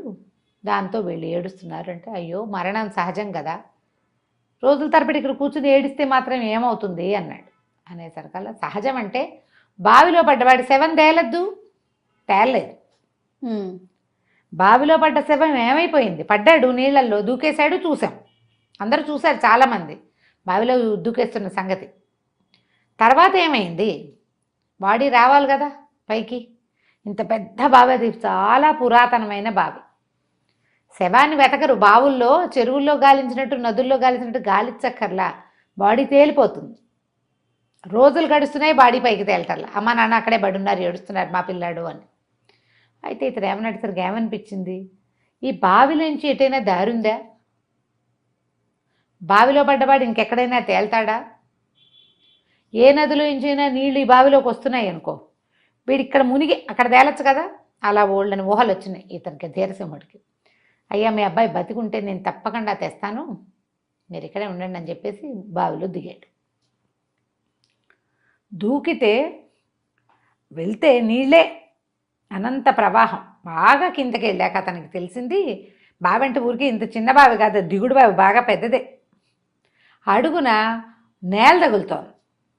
నేల ఎట్లా తగులుతుంది, ఇసుకో మట్టో తగలాలి, గచ్చుగా తగులుతోంది అది. అతను కాస్త ఊపిరి బిగబట్టి ఆ బావి గోడలన్నీ చూడడం మొదలుపెట్టాడు. ఏముందో చూడు, ఎక్కువసేపు ఊపిరి బిగబట్టి ఉండగలడు. చూస్తే అతనికి ఒక దారి కనపడింది.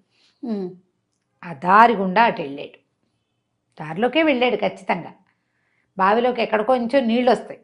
ఆ దారిలో వెళ్ళేసరికల్లా ఇతను ముందుకు వెళ్తుంటే క్రమంగా నీళ్లు తగ్గిపోయి పెద్ద పెద్ద 2 బ్రహ్మాండమైన తలుపులు ఉన్నాయి. పెద్ద తలుపులు, కింద అంత ప్రపంచం ఉందన్నమాట. దభీమని ఇతను దగ్గరికి వెళ్ళేసరికల్లా తలుపులు తెరుచుకున్నాయి. అక్కడికి మనిషి వెళ్ళాడంటే తలుపులు తెరుచుకుంటాయి, వాటి పద్ధతి అది. లోపలికి వెళ్ళాడు. వెళ్తే లోపలంతా నిరాబాగా పెద్ద ఉద్యానవనం లాంటిది. ఏమిటో సభాభవనాలు అవి ఇవి ఉన్నాయి. ఎక్కడి నుంచో టింగ్ టింగ్ అని వీణ వినపడుతోంది. వీణ కూడా వినిపిస్తుంది. ఇదేమిట్రా అని అది ఇతను ఏం చేశాడు, బట్టలు తడిసిన బట్టలు అప్పటికి ఆరిపోతున్నాయి. అదంతా తిరిగి ఏ పక్క నుంచి వీణ వినపడుతోందో ఆ బిల్డింగ్లోకి వెళ్ళాడు. అక్కడ ఒక మహాసౌందర్య రాసేన అమ్మాయి వీణ వాయించుకుంటుంది కూర్చుని. ఆ ఎదురుగుండా ఓ కుర్చీలో ఓ కుర్రాడు, కొంచెం తన వయసు వాడే, ఇంచుమించుకో 25-30 ఏళ్ల వాడు, కాలు మీద కాలేసుకుని గడ్డంకి చేయబెట్టుకుని ఆవిడకేసి చూస్తున్నాడు. ఆవిడ చూస్తే అతిలోక సౌందర్యవతి, ఏదో దేవకన్యల్లే ఉంది. వీడు మనలాగానే ఉన్నాడు, మనిషే వీడు. ఇంకేం డౌట్ వచ్చింది, ఆ గుణశేఖరుడు అన్నారు, వాడు వీడే కాబోలు. ఈ బావిలో ఈవిడ కోసమే దిగుంటాడు, వీడికి తెలుసు ఈవిడ ఇక్కడ ఉందని, అందుకే దిగాడు. అక్కడి నుంచి వెళ్ళేసరికల్లా చూసి, గుణశేఖర నువ్వు గుణశేఖరుడే కదా అన్నాడు. అనగానే అవుననేసాడు అబ్బాయి. మామూలుగా మనం అదాటి కూర్చున్నాం అనుకో, పేరు పెట్టి పిలిస్తే పలుకుతాం కదా సహజంగా. గుణశేఖర అనగానే తలెత్తి చూశాడు, అంటే వాడే.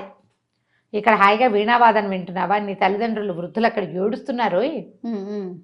భలేవాడివి, ఈ వీణా సౌందర్యం ఏమిటి? అమ్మా నాన్నని అక్కడ వదిలిపెట్టి వాళ్ళకి చెప్పైనా రావాలి, లేదా వచ్చాకైనా తెలుసుకుని చెప్పుకోవాలి. వృద్ధులు ఏమైపోతారు, గుండె పగిలిపోదు పెద్దవాళ్ళకి అనేసరికల్లా అమ్మాయి వీణ ఆపేసి చూస్తుంది ఇతనికి. అప్పుడు అతను అన్నాడు, అమ్మా నువ్వెంత మహాద్భుత సౌందర్యవతివైనా తల్లిదండ్రులు అనే వాళ్ళు అందరికీ ఉంటారు కదా. పాపం ఏమో ఇతని నీ మీద వ్యామోహంతో ఇతను ఇక్కడ ఉండిపోయాడు, వాళ్ళ అమ్మా నాన్న అక్కడ చాలా దుఃఖపడుతున్నారు అనేసరికల్లా అమ్మాయింది, ఒక వారం క్రితం నేను ఈ దిగుడు బావిలోంచి పైకి వచ్చే వ్యాహ్యాళికి ఈ గుణశేఖరుడు నన్ను చూశాడు. వారం అంతా పిచ్చెక్కినట్టు ప్రవర్తించాడు ఆ సౌందర్యవతిని చూశాక. తర్వాత దూకేశాడు, ఇందులోకి వచ్చేసాడు. దిగుడు బావుల్లో ఏం చేస్తారు, దిగి నీళ్లు పట్టుకుంటారు, అక్కడక్కడే ఈతలు కొడతారు, దూకరు ఎవరు. దూకితేనే వాళ్ళకి ఈ మార్గం తెలుస్తుంది. దూకాడు కాబట్టి వాడికి తెలిసింది. అయినా నేను ఇతన్ని ప్రేమించి ఉన్నప్పటికీ, ఇతను నాతో ఉన్నప్పటికీ, నేను భూలోకంలోకి వస్తే నా మహమ్యాలు మహత్యాలన్నీ కోల్పోతా, నేను రాలేను అతనితో పాటు. ఇతను వెళ్ళి రావడానికి నాకే అభ్యంతరము లేదు అనేసరికి ఇతను ఏం చేశాడు, మన ధీరసింహుడి గుణశేఖరుని వెంట పెట్టుకుని, రా నువ్వు మీ అమ్మ నాన్న కనపడి ఇక్కడ ఎవరితోటో ఉంటున్నానని చెప్తే వాళ్ళు ధైర్యంగా ఉంటారు అని చెప్పి వెంబడి పెట్టుకుని తీసుకొచ్చాడు. వాళ్ళు ఆశ్చర్యపోయారు, పైన ఉన్న ఊళ్ళో వాళ్ళంతా, ఓరిని భలేవాడు వీడు, ఎంత బాగా తీసుకొచ్చాడు అని ఆశ్చర్యపోయి, సరే అందరూ చాలా మెచ్చుకున్నారు, బాబు నీ వల్ల ఇట్లాంటి అపురూపమైన కార్యం నెరవేరింది అని చాలా మెచ్చుకున్నారు. అబ్బాయిని తీసుకుని వాళ్ళ అమ్మ నాన్న వెళ్ళిపోయారు. కొన్ని రోజులు ఒక పూట అక్కడ ఉన్నాడు. అక్కడి నుంచి నైరుతి దిశగా బయలుదేరాడు. వెళ్ళాలి కదా. వెళ్ళేసరికి ఆ ఊళ్ళు దాటి వెళ్తుంటే చివరికి ఆ విరజానగరం అక్కడికి చేరాడు. ఆ విరజానగరానికి ఆ నగరపు చివరే నైరుతి దిక్కులోనే ఈ మాయావన్నీటి సరోవరం ఉందని చెప్పుకుంటున్నారు. అదే ఆ రాజే వీళ్ళకి పట్టరాజు. ఆ ఊళ్ళో ఒక వృద్ధుడి ఇంట్లో పూటకోళ్ళకి చేరాడు. చేరి అడిగాడు, ఇలా మాయా సరోవరం ఉందని చెప్తారు, మా ఊళ్ళలో చెప్పుకుంటున్నారు, దాని సంగతి ఏమిటంటే ఆయన అన్నాడు, ఒరే నాయన అక్కడికి వెళ్ళిన వాడు బతికి రాడరా ఎవరును, అదొక చాలా పెద్ద వింత, వెళ్తే బతికొచ్చేది లేదు, ఇంకా చచ్చిపోవటమే, రారు ఎవరు వెనక్కి, వెళ్ళి చచ్చిపోయారో బతికారో మనకు తెలీదు, ఎవరూ వెనక్కి రారు, చాలామంది వెళ్ళారు ఇలాగా, నువ్వు దానికోసమే పనిమాల ఆ ఊరు నుంచి ఈ ఊరు వచ్చినట్టు అవుతుంది అనేసరికల్లా కాదన్నాడు ఇతను. నేను వివాహం చేసుకోవడానికి నిశ్చయించుకుని ఉన్నాను, 3 ప్రశ్నలకు సమాధానాలు చెప్పా, ఇంకా 2 ఉన్నాయి, 4వది ఇది. ఆ పన్నీటి సరోవరం గురించి తెలుసుకుని నేను వెళ్ళి సులోచనకి చెప్పాలి, నేను దానికోసమే వచ్చాను, నేను నీళ్లలో అవి వాటిలలో ఎక్కువసేపు ఉండగలను, ఆల్రెడీ వచ్చేటప్పుడు ఒక సాహసకార్యం చేసి వచ్చా, ఇలాంటి పనులు చేయటమే నాకు ఇష్టమని ఆ వృద్ధుడిని బాగా బతిమిలాడాడు. ఆ వృద్ధుడు అన్నాడు, ఓ పంచి రాజు తాలూకుది అది, ఈయన కంటే ముందున్న రాజుల కాలంలోనే అది ఏర్పాటైంది, మరి రాజుని గనక ఒప్పిస్తే నువ్వు అక్కడికి వెళ్ళగలుగుతావు. రాజుకి కొత్త వస్తువులు, అపురూపమైన వస్తువులు అంటే చాలా ఇష్టం, మణులు మాణిక్యాలు అవి అంటే ఇష్టం, ఏమైనా గిఫ్ట్ చేసి ఆయన్ని మెప్పించుకోమన్నాడు. సరే ఇతను ఏం చేశాడు, అక్కడి నుంచి తను వచ్చేటప్పుడే కొంచెం సామాన్లు గిమాలు తెచ్చుకున్నాడు కదా, తన దగ్గరున్న వస్తువుల్లో మణిమాణిక్యాలు ఏమున్నాయో చూసుకున్నాడు, కొంచెం అంటే బంగారము డబ్బు తెచ్చుకున్నారు, మరి ప్రయాణంలో అవసరపడతాయి కదా. సరే వాటిలో నుంచి 2 మాణిక్యాలు పిక్ చేసుకుని రాజుగారిని చూడబోయాడు. ఆ ఊళ్ళల్లో కొన్ని రకాల రాళ్ళు దొరుకుతాయి, కొన్ని దొరకవు, మనకు కూడా అంతే కదా, కొన్ని ప్రదేశాల్లో కొన్ని దొరుకుతాయి, కొన్ని దొరకవు. ఆ మాణిక్యాలు 2 రాజుకి గిఫ్ట్ ఇచ్చాడు. రాజు వాళ్ళే సంతోషించాడు. ఎవరు ఏమిటి కనుక్కున్నాడు, ఇంచుమించుగా ఇతనికంటే 8-10 ఏళ్ళు పెద్దవాడు ఆ రాజు. సరే వస్తూ ఉండు, నువ్వు ఈ ఊళ్ళో ఉన్న నాళ్ళు మన ఇద్దరం కబుర్లు చెప్పుకుందామని. వెళ్ళినప్పుడల్లా ఏదైనా అక్కడ అంతా బజార్లన్నీ తిరిగి ఒక రేర్గా ఉన్న ఒక వస్తువు పట్టుకెళ్ళి ఇచ్చేవాడు. ఒక 5-6 సార్లు రాజు దగ్గరికి తిరిగాడు, వారానికి 2 సార్లు, ఒకసారి 3 సార్లు అట్లా చొప్పున. వెళ్ళినప్పుడల్లా రాజుకి ఏదో ఒకటి గిఫ్ట్, ప్రత్యేకమైన వస్తువులు, తను తెచ్చుకున్న వాటిల్లో ఉన్నవి కొన్ని ఇచ్చాడు. పైగా తమ ఊళ్ళల్లో తయారయ్యే బట్టలు ఈ ఊళ్ళల్లో తయారవ్వవు, అవి కొత్తవే, అమెరికన్ టీషర్ట్ ఇండియాలో ఇచ్చినట్టు, దాని మీద పేరు ఉంటుంది అమెరికా అని, మరి ఇప్పుడు ఫారెన్దే కదా అది, అట్లా. సరే ఆయన చాలా సంతోషించి ఓసారి అన్నాడు, మిత్రమా ఎప్పుడు నువ్వే ఏవో ఒక గిఫ్ట్లు తెస్తావు, నేను నీకు ఎప్పుడు ఏమి ఇవ్వలేదు, ఏదో గడిపి మనం కబుర్లు చెప్పుకుని వెళ్ళిపోతున్నాం కదా, నీకేం కావాలో అడుగు అన్నాడు. సరే ఇతను అన్నాడు, మీ దగ్గర మాయా పన్నీటి సరోవరం ఏదో ఉందిట, అది చూస్తాననేసరికల్లా రాజు ఆశ్చర్యపోయాడు. ప్రాణాల మీద తీపున్నవాడు ఎవ్వడూ అక్కడికి వెళ్ళడు. నీకు ఈ సలహా చెప్పిన వాడు ఎవడో నిన్ను చంపేయటానికే ఈ సలహా చెప్పాడు, అది చూసి రమ్మని. వద్దన్నాడు. వద్దంటే ఇతను వదిలిపెట్టల. కాదు కాదు, పంపించు, నన్ను అక్కడికి పంపించు, అది ఎక్కడుందో చెప్పు, నేను వెళ్ళాలన్నాడు. సరే ఇతను అన్నాడు, నాకు ప్రమాదం అది, కానీ మరి నువ్వు అడుగుతున్నావు కాబట్టి స్నేహంతో పంపిస్తాను నేను అక్కడ. కానీ ఓ కాగితం రాసిచ్చి ఆ దారి ఎట్లా వెళ్ళాలో చెప్పి అక్కడికి పంపాడు. సరే ఆ సైనికులు చాలామంది కాపలా ఉన్నారు. బయట ఒక బోర్డు రాసింది. అక్కడ లోపలికి వెళ్ళిన వాళ్ళు ప్రాణాలతోటి రారు, ప్రాణాల మీద ఆశ ఉన్న వాళ్ళు లోపలికి వెళ్ళొద్దు. చుట్టుపక్కల భట్లందరూ చెప్పారు, మీరు రాజుగారి ఫ్రెండ్ అని ఉంది ఉత్తరంలో, ఎందుకండి అనవసరంగా అని. అయినా సరే అతను వెళ్తానన్నాడు. సరే లోపలికి వెళ్ళాడు. చాలా విశాలమైన ప్రాంగణం అది, ఎంత బాగుందో. అక్కడి నుంచి కొన్ని తొట్టెల్లాగా నీళ్లు గీళ్ళు ఉన్నాయి. లోపలికి వెళ్ళంగానే ఒక విచిత్రమైన వ్యక్తి ఒకడు వచ్చాడు, ఇంత పొడుగు జడేసుకుని, మొగవాడు. ఈ సరోవరంలోకి వచ్చిన వాళ్ళకి స్నానం చేయిస్తాను నేను ఇక్కడికి వచ్చిన వాళ్ళకి అని చెప్పి ఒక లోపలికి తీసుకెళ్ళాడు. సరే బట్టలు విప్పి ఒక చిన్న లంగోటా కట్టించాడు. మరి ఒళ్ళుగా స్నానం చేయించాలంటే నూనె వార్ధనలో అవి చెయ్యొద్దు. అక్కడి నుంచి ఏం చేశాడు, ఒక గాజు తొట్టెలోకి తీసుకెళ్ళాడు. తీసుకెళ్ళి నేనే స్నానం చేయిస్తాను, నువ్వు ఇక్కడ కూర్చోమని ఒక పీట మీద కూర్చోబెట్టాడు. పెట్టి ఆ గ్లాస్ తలిపేసేసాడు. ఇప్పుడు మన బాత్రూమ్లు ఉంటున్నాయి కదా, క్లోజ్డ్గా ఉండే గ్లాస్ బాత్రూమ్స్, ఒక బకెట్ లాంటిది, ఒక తొట్టె లాంటిది తెచ్చాడు తనతో పాటు. దాని నిండా నీళ్లు. ఇతను ఏం చేశాడు, ఒళ్ళు బాగా మర్దం చేశాడు, నువ్వు సుగంధ ద్రవ్యాలు అవి పట్టించాడు, తల రుద్దాడు, తల బాగా మర్దం చేశాడు, అన్నీ బాగున్నాయి. ఈ పక్కనున్న దాంట్లోంచి చెంబుతోటి 3 చెంబులు నీళ్లు తీసి పోసాడు. ఒకటి లేదు, 2 లేదు, 3వ చెంబు పోయంగానే ఢామ్ అని పెద్ద మోత వచ్చింది. ఈ నీళ్లు పోస్తున్నాడే జడేసుకుని ఇంత పొడుగున్న జడ ఉన్నవాడు, వాడు మాయమైపోయాడు. 3 చెంబుల నీళ్లు పొయ్యగానే ఆ గాజు పెట్టెలు అట్లా నీళ్లు పెరగటం మొదలుపెట్టినాయి. ముందు ఇక్కడెక్కడ ఉన్నాయి పాదాల దగ్గర 3 చెంబుల నీళ్ళు ఎన్ని వస్తాయి, అవి ఇట్లా ఇట్లా పెరిగి తన మీదకి వచ్చేస్తున్నాయి నీళ్లు. ఆ గదిలో నుంచి బయటికి వెళ్ళేది ఏం లేదు, అవకాశం లేదు. అదొక గ్లాస్ బాక్స్, అద్దాల పెట్టె, కదిలినా మెదిలినా ఏమీ లేదు. ఆ పెట్టె మొత్తం అన్ని పక్కల నుంచి నీళ్లు కమ్ముకొచ్చేస్తుంది. తను కేకలు పెట్టాడు, అరిచాడు, ఎవరు ఏమీ లేదు. అటు ఇటు చూస్తే పైన ఒక తాడు వెళ్లాడుతోంది. వీడేమిటి నీళ్లలో ప్రయాణం చేయగలిగిన వాడు, అంతకుముందు చేశాడు కదా. అక్కడి నుంచి ఏం చేస్తే కూర్చున్నవాడు గబుక్కుని లేచి తనకు ఏ బల్ల మీద అయితే కూర్చున్నాడో ఆ బల్ల మీద నిలబడి ఒక్క ఎగిరి ఆ తాడు పుచ్చుకున్నాడు. ఆ తాడు ఇట్లా పట్టుకునేసరికి ఇతని బరువుకి వెంటనే భళ్ళుమని గాజు మందిరం పగిలిపోయింది. నీళ్లు లేవు, ఏమీ లేవు, లంగోటాతోటి నుంచుని ఉన్నాడు. మనిషి లేడు, వాడు పట్టుకొచ్చిన డబ్బా లేదు, పోసిన నీళ్లు లేవు, ఈ పెరిగిపోయిన నీళ్లు లేవు, ఏమీ లేవు, నీటి చుక్క లేదు అక్కడ. ఘుమఘుమలాడుతూ పన్నీటి వాసన మాత్రం వస్తుంది. చూస్తే అంత ఖాళీగా కనపడుతోంది. దూరంగా ఒక పచ్చిక మైదానం లాంటిది కనిపిస్తుంది, ఏదో మందిరం మండపంలాగా ఉంది. ఎవడో ఒకడు ఉంటాడు కదా, ఇదేదో ఒక మాయలోకి వచ్చాం, ఇది ఛేదించబడింది, ఇది పగిలిపోయింది, అక్కడికి వెళ్దామని వెళ్ళేసరికల్లా ఒక చక్కటి మండపం, చుట్టూతా ఎన్ని బొమ్మలున్నాయో, చలవరాతి బొమ్మలు అన్నీ. దూరానికి అతనికి ఏమనుకున్నాడు, ఆ కనపడుతున్న బొమ్మలన్నీ మనుషులు అనుకున్నాడు. మనుషులు నిలబడ్డట్టే ఉన్నాయి అవి. దగ్గరికి వెళ్ళి చూస్తే అన్నీ రాతి బొమ్మలే, విగ్రహాలు కాదు. అది విగ్రహం కాదు, అది బొమ్మ. అంటే విగ్రహం అంటే అలంకారంగా ఏదో ఇట్లా తెక్కుతారు, అట్లా కాదు. మనిషిని దూరం నుంచి చూస్తే మనిషి నిలబడ్డట్టుంది, కానీ దగ్గరికి వెళ్ళి చూస్తే అవి రాతి బొమ్మ అని తెలుస్తుంది. ఎన్నో ఆ మండపం చుట్టూతా ఉన్నాయి. ఆ రాతి మండపంలో ఒక గట్టు మీద ఒక ధనుసు, 3 బాణాలున్న అమ్ముల పొది ఉన్నాయి. ఆ మండపానికి ఒక పక్కగా పైభాగంలో ఒక చక్కటి బంగారపు పంజరం వేళ్లాడుతుంది. అందులో ఒక పంచవన్నెల రామచిలక ఉంది. కింద కాగితంలో రాయబడి ఉంది, ఒక చోట అంటించారు గోడ మీద, ఒక రాసి ఉంది. గోడ మీద కాగితం కాదు, ఒక బోర్డు లాంటిది ఉంది. 3 బాణాలతోటి ఈ పంచవెన్నెల రామచిలక ఎడమ కంటిని కొడితే కొట్టాలి, కొట్టలేనివాడు చలవరాతి బొమ్మైపోతాడు అని. ఓహో, అక్కడి నుంచి బయటపడేందుకు ఏ మార్గము లేదు, ఇంకా అదొక్కటే. ఇక కొడితే ఏమవుతుందో కూడా తెలీదు. కొట్టలేకపోతే రాయి అయిపోతావు, కొడితే ఏమవుతావో అక్కడ లేదు. ఏదో చెయ్యాలి, సాహసం, వచ్చాం కాబట్టి.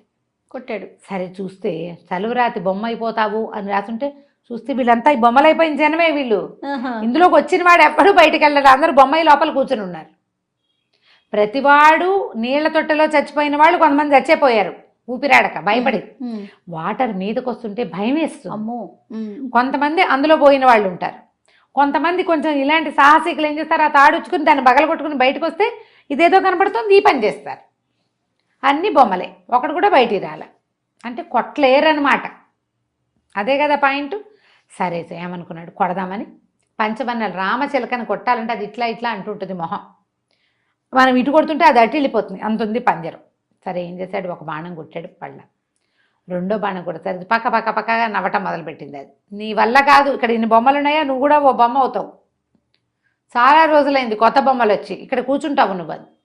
ఇతను బాగా తలుచుకున్నాడు వాళ్ళని వీళ్ళని ప్రతి వాళ్ళని, భగవంతుడిని తలుచుకున్నాడు. నేను ఎక్కడైనా పని మొదలు పెడితే ఆ చెడటం లేదు ఇప్పటిదాకా.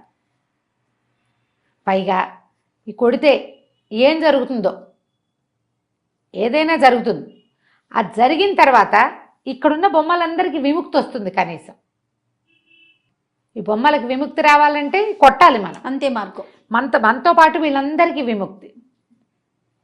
అక్కడి నుంచి ఏం చేశాడు, బాగా ఆలోచించి మంచి ఫోకస్డ్గా కొట్టాడు. ఈసారి ఎడమ కంట్లో పడి కొట్టాడు. కొట్టేసరికి అది బాణం ఎగిరిపోయింది, ఈయన దగ్గర ఉన్న విల్లు ఎగిరిపోయింది. పంచవన్నెల రామచిలక ఢామని పడిపోయింది, చచ్చిపోయింది. ఇప్పుడు చిలక మాయమైపోయింది. అక్కడ ఒక మణి ఒకటికి దొరికింది అతనికి. అప్పుడు గోడ మీద కొన్ని వాక్యాలు కనపడ్డాయి. ఇది ఈ రాజ్యపు రాజుకి చాలా కాలం క్రితం జీవమణి ఒకటి దొరికింది. ఆ జీవమణి గనక తగిలిస్తే చనిపోయిన వాళ్ళు కూడా బతుకుతారు. అందుకని ఆయన ఏం చేశాడు, ఆ జీవమణి తన వంశాన్ని దాటి వెళ్ళకుండా ఉండటం కోసం ఆ జీవమణిని ఈ చిలకలో ప్రవేశపెట్టి ఈ మాయా సరోవరాన్ని సృష్టించి అది తన రాజ్యంలోనే ఉండేలాగా చేసుకున్నాడు.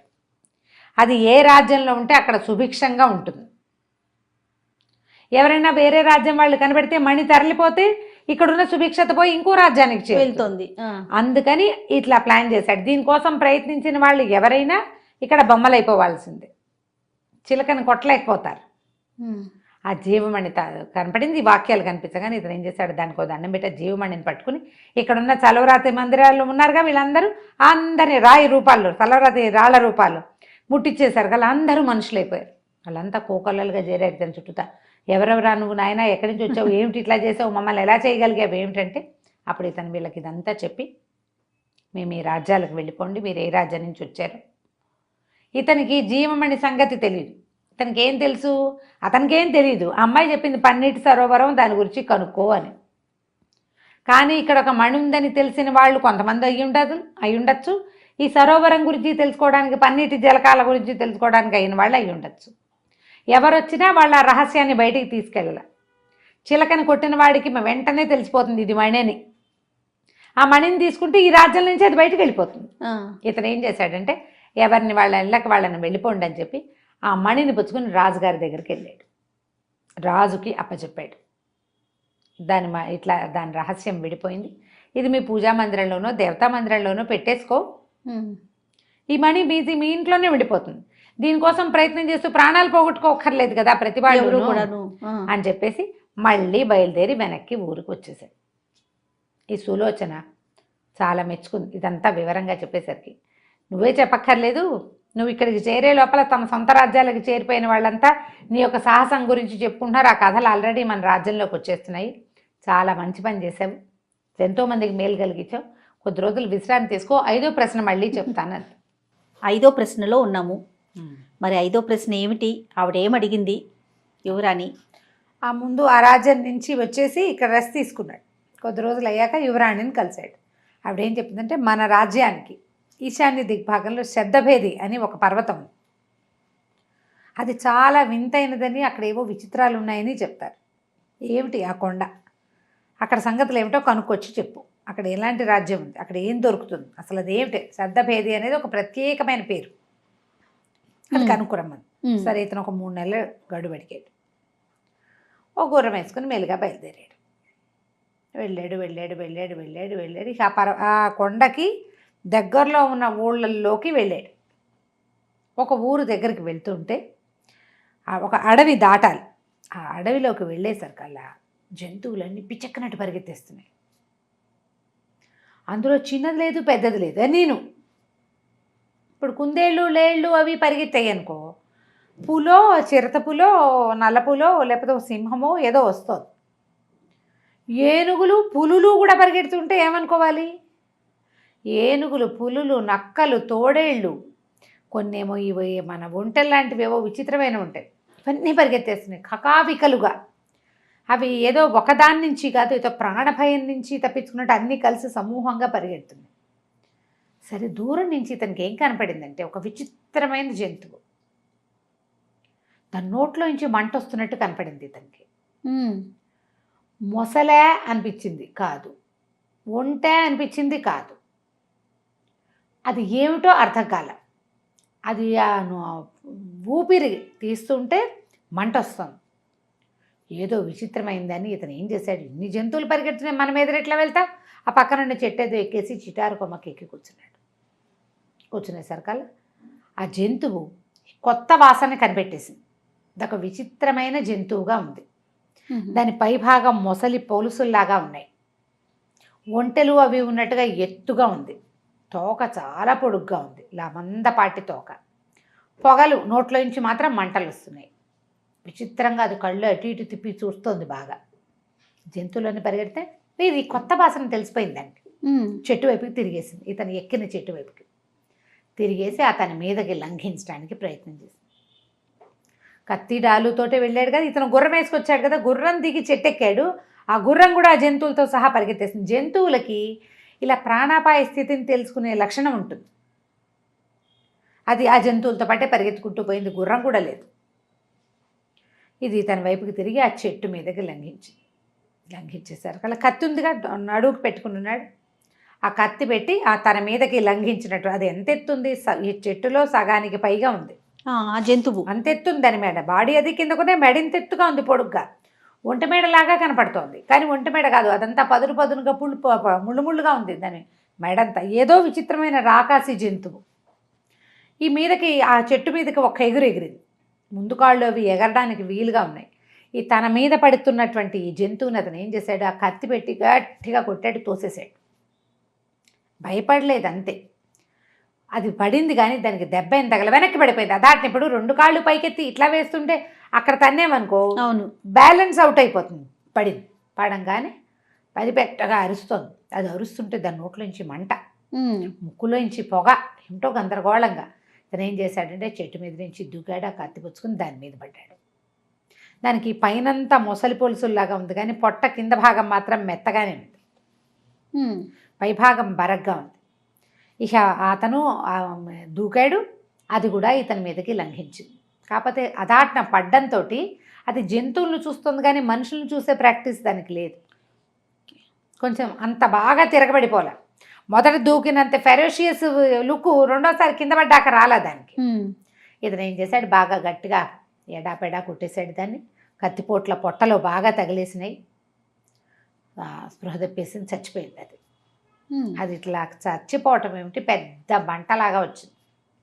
అందులోంచి ఒక దేవతా పురుషుడు ఒక ఆయన బయటకు వచ్చాడు. బాబు మహాన్ బాబా, నువ్వెవరో నన్ను రక్షించావు, విముక్తి కలిగించావు. గురుద్రోహం చేశాను నేను. గురువు వల్ల శపించబడి ఇట్లా జంతువులను తింటూ ఎన్నో ప్రాణాలని పొట్టను పెట్టుకుని పాపం మూట కట్టుకున్నాను. ఇలా విచిత్రమైన జంతు రూపం వచ్చింది నాకు, డ్రాగన్ లాగా ఉందన్నమాట, అటు ఇటుగా అని చెప్పి ఒక నమస్కారం చేసి వెళ్ళిపోయాడు. ఇతను ఏం చేశాడు, ఆ చచ్చిపడిపోయిన జంతువు కాళ్ళు తల కట్ చేశాడు. తన దగ్గర ఉన్న సంచుల్లో, భుజానికి వేసుకున్న సంచులు కొన్ని ఉన్నాయి, గుర్రం బారిపోయింది. ఆ సంచిలో ఒక దాంట్లో వాటిని వేసుకుని నడవడం మొదలుపెట్టాడు. మొదలుపెట్టేసరికి ఈ అడవి దాటిన తర్వాత ఒక నగరం కనపడింది. ఆ నగరంలో ఎంత నిర్మానుష్యంగా, జనాలు తక్కువగా, దీనంగా ఉంది. కానీ భటులు కనపడ్డారు కొంతమంది. వాళ్ళు కూడా ఉసూర్మియాలా ఉన్నారు, వేళ్ళాడేసుకుని. సరే వాళ్ళు ఏం చేశారంటే ఈ నగర ప్రవేశం చేసిన ఇతన్ని రాజుగారి దగ్గరికి వెళ్తే పదాన్ని తీసుకుపోయారు. ఆ రాజుగారు మొత్తం మండపం అంతా బ్రహ్మాండంగా నవరత్న ఖచ్చితంగా ఉంది, కానీ బంగారపు సింహాసనం మీద బుర్ర వేళ్ళాడేసుకుని కూర్చుని ఉన్నాడు రాజు దిగులుగా. వెళ్ళి పలకరించాడు. ఏ ఊరినైనా ఎక్కడి నుంచి వచ్చావు? ఏంటంటే నేను ఫలానా చోటు నుంచి వచ్చాను, నేపాల్లో రాజవంశ రాజకుమారుణ్ణి, కానీ నాకు ఆస్తి స్వాస్తి ఇప్పుడు ఏమీ లేవు, నా దగ్గర ఏం లేవు, నేను ఒంటరిగా తిరుగుతున్నాను, ఏదో చూడడం కోసం వచ్చాను అన్నాడు. అనేసరిగా ఆయన అన్నాడు, అన్నీ ఉన్నాయి నాయన, మాకు ఏదో విచిత్రమైన జంతువు బారిన పడి ఇలా నా ప్రజలంతా చచ్చిపోతున్నారు, చుట్టుపక్కల మొత్తం అడవంతా సర్వనాశనం అయిపోయింది, ప్రజలు పారిపోతున్నారు మా దేశం వదిలిపెట్టి, ఇలా దిగులుగా ఉన్నాను, దాన్ని ఏమీ చేయలేకపోయాం, అదేదో విచిత్రమైన జంతువు, మంటలు వేలార్చే ఆ జంతువుని చూసి మా సైనికులు భయపడి పారిపోతున్నారు అన్నాడు. అనేసరికల్లా ఇతను ఏం చేశాడు, సంచి ఓడదీసి ఇదేనా ఆ జంతువు, ఇవేనా దాని కాళ్ళు అని చూపించాడు. అవి బ్యాగులో వేసుకు రావడం మంచిదే. ఆయన ఆశ్చర్యపడి, ఏమిటి ఈ జంతువు నువ్వు చంపేశావా అన్నాడు. జంతువుని నేను చంపేశాను, అది నాకు అక్కడ ఎదురుపడింది, ప్రాణాపాయం, నాకు కూడా ప్రాణభయంతో, అదొక దేవతా పురుషుడు ఒక ఆయన, అతను గురువు శాపంతో ఇట్లా అయ్యాడు, అందుకని విచక్షణ లేకుండా, అది ఆహారం కోసం కాదు, కంటబడిన దాన్ని చంపేయటం దాని గుణం అది, అంతే. దాంతో ఆయన చాలా సంతోషించాడు. ఆయన సరే మా సైనికుల్ని అందరినీ వెనక్కి రమ్మని పిలుస్తాను, వెంటనే దండోరా వేయించాడు, ప్రజలకు ఏం భయం లేదు, ప్రశాంతంగా ఉండండి, జంతువు చచ్చిపోయింది, ఆ జంతువుని చంపిన వాడు మనకి ఇప్పుడు అతిథిగా ఉన్నాడని అందరికీ చాటి పేర్చారు. సైనికులంతా ఊపిరి పీల్చుకున్నారు, అమ్మయ్య ఇంకా పర్వాలేదని. సరే ఇతను ఏమన్నాడంటే, ఈ ధీరసింహుడిని 4 రోజులు మా దగ్గర రెస్ట్ తీసుకో, నువ్వేం పని మీద వచ్చావో చెప్పమన్నాడు. అప్పుడు ఇతను 4 రోజులు విశ్రాంతిగా అక్కడ ఉండి హాయిగా తిరిగి ఆయనకు చెప్పాడు, శబ్దభేది అనే పర్వతం గురించి కనుక్కోవటానికి వచ్చాను నేనంటే, మాకు ఇక్కడికి దగ్గరే, ఇక్కడి నుంచి 20 ఆమడల దూరం ఉంటుంది ఒక నగరము, దాన్ని ఆనుకుని కొండ ఉంటాయి, నువ్వు ఆ నగరంలోకి వెళ్ళు అని చెప్పి 2 సైనికుల్ని తోడిచ్చి ఆ నగరానికి పంపించారు. సరే ఆ నగరానికి వెళ్ళిన తర్వాత ఇతను ఏంటంటే, అదేదో కొండ ఉంది, కొండని ఆనుకుని ఉన్న పెద్ద ఊరు అది, అడేం విశేషాలు ఏం లేవు, కానీ అక్కడ ఏదో వింత ఉంది, కనపట్టల్లా. సరే ఇతను ఏం చేశాడు, లోకల్గా ఓ సత్రంలో దిగాడు. దిగి కాస్త అటు ఇటు ఊరంతా తిరుగుతుంటే అతనికి ఒక కుర్రాడు ఎవరో ఈ సత్రం దగ్గర పరిచయం అయ్యాడు, వీరవర్మ అని. సరే ఇద్దరు మాట్లాడుకుంటూ ఉండేవాళ్ళు, సాయంకాలం కబుర్లు చెప్పుకోవడానికి ఒకసారి హలో అంటే కొంచెం ఫ్రెండ్షిప్ అవుతుంది కదా. సరే ఇద్దరు తిరుగుతుంటే ఒకనాడు ఏమైంది, రా తొందరగా రా, వచ్చేయి ఇప్పుడే వచ్చేయి అని ఒక కేక వినపడింది. వీళ్ళిద్దరూ ఓ చోట ఒక తోట దగ్గర నుంచుని కబుర్లు చెప్పుకుంటున్నారు, మాట్లాడుకుంటుంటే ఈ నుంచున్న సమూహం ఒక గుంపు ఎక్కడో నుంచుంటే అందులోంచి ఒక కుర్రాడు గబగబా నడుచుకుంటూ వెళ్ళిపోతున్నాడు. ఇతను ధీరసింహుడు అడిగాడు, ఏంటి ఎవరో పిలిచినట్టుంది అంటే, అవును ఆ కొండలోంచి వినపడుతుంది ఈ పిలుపు, రా తొందరగా రా ఇప్పుడే రా అని వినపడుతుంది. ఎవరిని ఉద్దేశించి పిలిచేందో వాడు వెళ్ళిపోతాడు, ఆ వెళ్ళిన వాడు తిరిగి రాడు, ప్రజలందరికీ తెలుసు, అందుకే ఎవరు హైరాన్ పట్టల, ఎవరిని పిలిచారో వాడు వెళ్ళిపోతాడు, వాడిని మనం ఆపే, వాళ్ళకి అలవాటైపోయింది ప్రజలకి, ఇది ఎన్నేళ్లుగానో ఇక్కడ జరుగుతుంది అన్నాడు. తను ఆశ్చర్యపడి తీరుతుంటే, అదేమిటి ప్రజల్లో ఒకరిని రమ్మంటారా, ఎవరో ఒకడు వెళ్ళిపోతాడా, వాడు వెనకాల వెళ్తే కాదు మనకి తెలిసేది, వాడు వెనకాల వెళ్తే అక్కడ ఏం జరిగిందో తెలుస్తుంది. అంటే ఏమో ఎవరు ప్రయత్నం చేయాల, ఎన్నో ఏళ్లసాగా ఇలాగే జరుగుతుంది, అప్పటి నుంచి ఇదే పద్ధతి, ఎవరు పట్టించుకోరు దాన్ని, ఇక రాజు కూడా ఏమీ చేయలేక వదిలిపెట్టేశాడు, ఈ ఊరి నగరపాలకులు కూడా వదిలిపెట్టారు అన్నాడు. కొన్ని రోజులు గడిచింది, 20 రోజులు గడిచాక ఓ రోజు వీరవర్మ ధీరసింహుడు ఒక పార్క్ దగ్గర కూర్చున్నారు, కులాసాగా కబుర్లు చెప్పుకుంటూ, రా తొందరగా రా ఇప్పుడే రా అని వినపడింది. వీరవర్మ టక్కని లేచి బయలుదేరాడు. ఈయనకు అర్థమైంది ధీరసింహుడికి, ఓహో వీడినే పిలుస్తోంది అది. ఆ వీరవర్మ వెనకాలే నడవటం మొదలుపెట్టాడు ధీరసింహుడు, కత్తిడాలు సవరించుకుని. ఇద్దరు నడుస్తున్నాడు, ఒక పెద్ద పచ్చిక మైదానం వచ్చింది. వీరసింహుడు గబగబా పరిగెత్తడం మొదలుపెట్టాడు, వీరవర్మ పరిగెడుతున్నాడు, ఈ ధీరసింహుడు కూడా పరిగెత్తడం మొదలుపెట్టాడు, ఊరుకోలా వదిలిపెట్టలేదు, పరిగెడుతున్నాడు. అతను పరిగెడుతుంటే ఇతను కూడా పరిగెడుతున్నాడు, పరిగెత్తి పరిగెత్తి పరిగెత్తి ఇతను బాగా ముందుకెళ్ళాక ఒక రాయి మీద నుంచి ఇంకో రాయి మీదకి దూకాల్సి వచ్చింది. అతను దూకుతుంటే ఈ తెలివైన వాడు ఆ దూకుతున్న వాడి కాళ్ళు పట్టుకుని తను కూడా అటు వెళ్ళిపోయాడు. ఇప్పుడు ఆ కొండ మీదకి వెళ్ళారనమాట వీళ్ళు, కొండ దగ్గరికి వెళ్ళిపోయారు. అతను కొండకి కేయటం మొదలుపెట్టాడు. ఇప్పుడు ఇలా ఉన్న కొండకి రెండో పక్కన లోయ ఉంది, కొండెక్కాడు వీరవర్మ. వీరవర్మ వెనకాలే ధీరసింహుడు కూడా ఎక్కేశాడు, రాళ్ళు కూడా దాటారు. అక్కడ దాకా వెళ్ళాక ఇతను చూస్తుండగానే అతను లోయలోకి దూకేశాడు. అక్కడ ఆపడం ఆగు ఏమీ కనిపించట్లా, పడినవాడు పడిపోవటమే. ఇప్పుడు వాడు వెనకబడిపోయాడు, దూకలేకపోయాడు. దూకితే ఏమవుతామో అర్థమవుతుంది, కనపడుతుంది లోతు. ఆ ఎక్కుతున్నవాడు మొదటెక్కిన వాడికి ఏమీ సోయలేదు, స్పృహ లేదు, తనతో ధీరసింహుడు ఉన్నాడన్న స్పృహ లేదు, అలా కళ్ళు పెట్టుకుని వెళ్ళిపోతున్నాడు సినిమాటిక్గా. తనకి ఏం చేయాలో తెలియలే. అక్కడికి వెళ్ళేసరికి అక్కడ పిచ్చి వేడిగా ఉంది. నడవటం మొదలుపెట్టాడు. మొదలు పెడుతుంటే ముందుకు వెళ్ళేసరికి అలా ఒక వేడిగా ఉన్నటువంటి ఒక ప్రవాహం లాంటి నీళ్లు, ఎంత వేడో, చీకటి పడిపోతుంది, అమిత వేడిగా ఉంది. అతనికి ఏం చేయాలో తెలియలే. సరే ఏం చేశాడు, ఆ బండల్లోనే కొంచెం గోరువెచ్చగా ఉన్న బండ ఏదో చూసుకుని, అక్కడంతా ఓ పక్కన ప్రవాహం ఉంటే అన్ని రాళ్ళుగా ఉందన్నమాట. ఓ రాయి మీద పడుకుని నిద్రపోయాడు. నిద్రపోయేసరికల్లా తెల్లవారుజామున తనకు ఒక కళ వచ్చింది. కళ్ళలో చెప్పాడు, అగ్నినాభుడు అని ఒక రాక్షసుడు ఉన్నాడు ఈ సరోవరం దాటాక. దీంట్లో ఒక పడవ వస్తుంది, అది ఎక్కి వెళ్ళు, వాడిని సంహరించు, తర్వాత దారి నీకే తెలుస్తుంది అని కళ్ళలో తెలిసింది. అట్లా ఒక ఊహలాగా కళ్ళలో వచ్చిందనమాట. అక్కడి నుంచి ఇతను ఏం చేశాడు, పొద్దున్నే లేస్తే ఒక పడవ ఏదో కనిపిస్తుంది. ఆ పడవలోకి ఎక్కాడు. వేడిగా ఉన్నాయి నీళ్లు. ఆ వేడిలో ఈ ప్రవాహంలో ఈ పడవ వెళ్ళటం మొదలెట్టింది. కొంత మటుకు వెళ్ళాక ప్రవాహం ఆగిపోయింది, ఆపేశారు. ఇతను ఆ పడవ దిగేసరికల్లా పెద్ద గొంతుతోటి అరుపులు కేకలు వినపడుతున్నాయి. ఎవడ్రా ఈ అగ్నినాభుడు ఉన్న చోటకు వచ్చిన వాడెవడు, ఎవడు ఆ మనిషి ఎవడు అనేసరికల్లా తీరా చూస్తే వాడెవడో పెద్ద భీకరాకారు, ఈత పొదలాగా ఇంత జుట్టు, పెద్ద పెద్ద మిడిగుట్లు, పెద్ద ఆకారం, బొజ్జ గిజ్జ ఉండి బ్రహ్మాండంగా ఉన్నాడు. భయపడకూడదు అలాంటి వాటిని చూస్తే. ఈ ధైర్య సాహసే లక్ష్మి అని దూకాలి. ఇతను ఏం చేశాడు, ఓహో కల్లో చెప్పింది ఇదే.